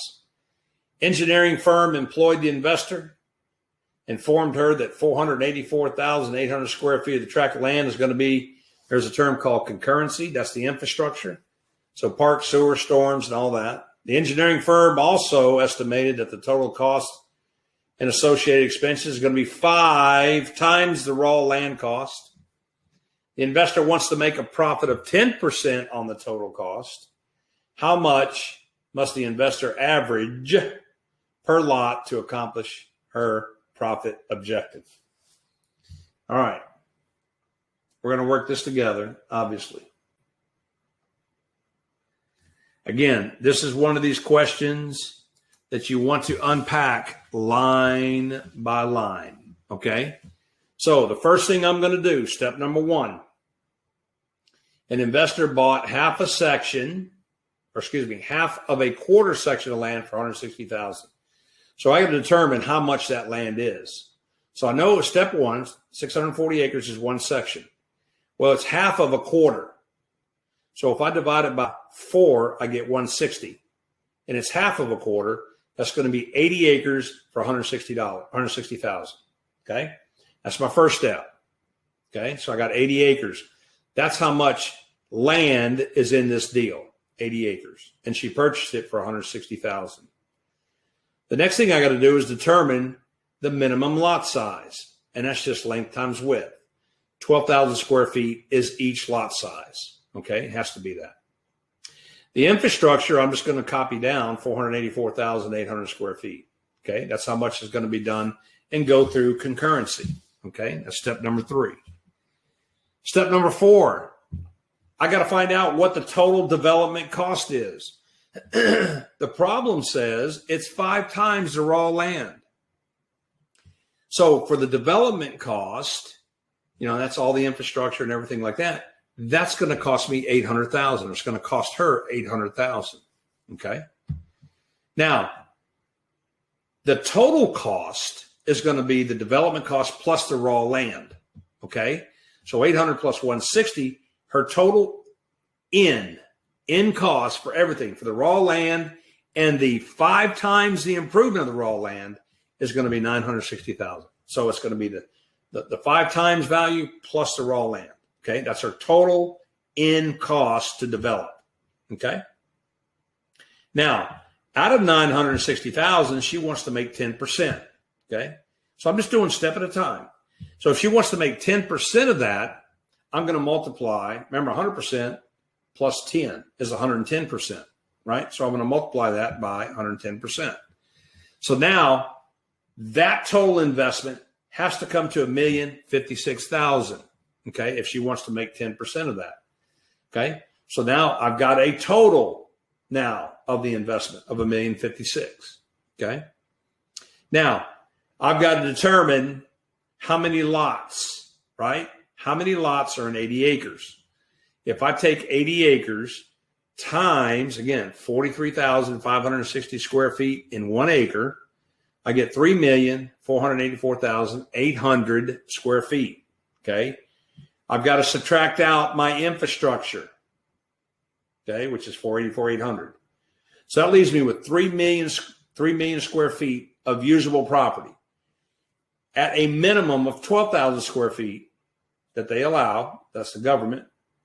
Gives me 250 lots that I can have in this development. Okay. All I did was take 80 acres, convert it to square feet, minus the concurrency or the infrastructure, and it gives me usable square feet divided by a minimum of 12,000. I get 250 lots. Now all I got to do is take my total investment and divide it by 250 lots. Each lot is going to have to cost me, or I have to sell them at least $4,224 per lot. Okay. Now watch this. It makes better sense when I do it in reverse. If I sell each lot at $4,224, will pay back my total investment of $1,056,000, which will, as part of, again, that total investment is going to pay my 5 times the raw land plus the land itself, right? It's going to give me that total in that plus 10% profit. Okay. And so it looks difficult, but this is one of these problems. You have got to just unpack it line by line by line by line. Okay. Remember, the question is asking average per lot. So you have to calculate how many lots, right? So all you have to do is determine how many lots and then what the total investment is, divide it out, and it's a per lot cost. Okay. All right. A broker wishes to be issued several broker licenses for business reasons. She may what? A broker wishes to be issued several broker licenses for business reasons. What is this called? Okay. Remember, multiple licenses and group licenses. So multiple license is when a broker is going to have multiple licenses. In other words, ABC Realty is one broker's license. ABC. DEF Realty is going to be another broker's license. GHI would be another. In other words, 3 separate entities. One broker can own each under multiple license. Remember, a group license is when an agent works for an owner developer that has many sites they're developing. So you get access to all those sites, one owner developer, all those sites under a group license. Okay. A fast growing church has just purchased an adjacent apartment building and plans to convert it to a retirement home. Disregarding all other factors, property owners in that area probably would be affected by what? So you got a church. Watch this. Look up here. Church buying a residential property next door. Okay. Want to convert it to a retirement home. Or in this case, it's an apartment building. Want to convert it to a retirement home. So how is this going to affect all the property owners surrounding? What do you think?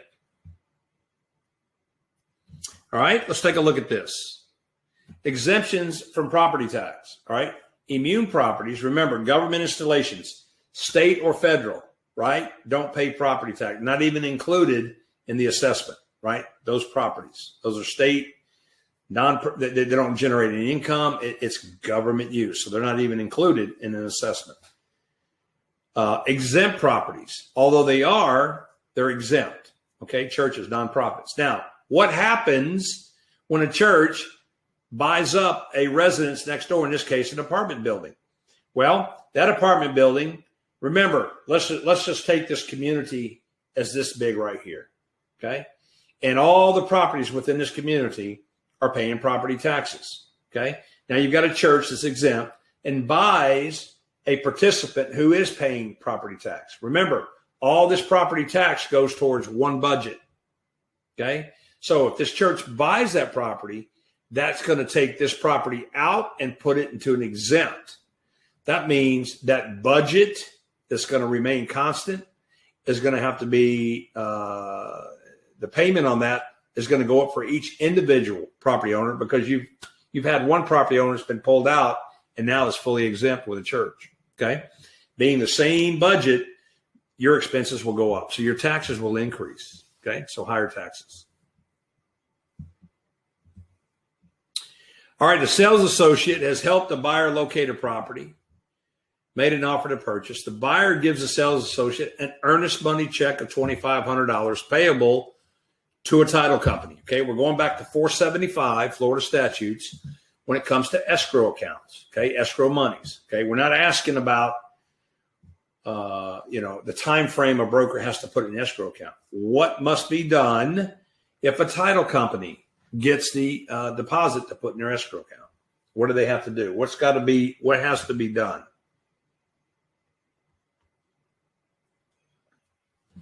All right, let's look at this.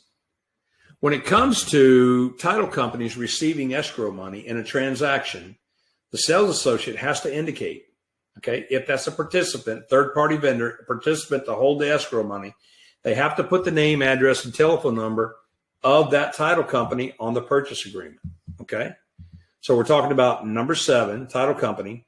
Again, notification within 3 business days, and the listing agent has to notify within 10. As far as the deposit goes, it doesn't really change, but the name, address, telephone number of the attorney or the title company on the contract, okay?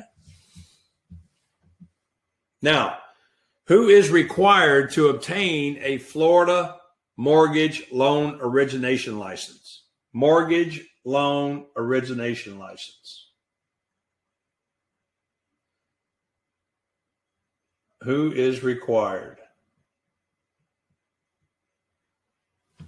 Who's required? Loan origination mortgage license. Okay, when it comes to loan origination license or mortgage origination license, if you look under C, mortgage broker, remember, mortgage brokers aren't lenders in the sense where they service the loan. They just bring a buyer and a seller together. They must have a broker's license, okay?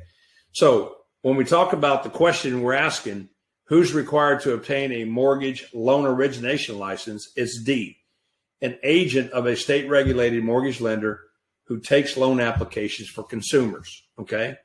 Better known as mortgage brokers, basically, okay? And so anyone that works independently, bringing a buyer and a lender together that takes an origination or an applicant or originates a loan has to have a license, okay? A lender's license.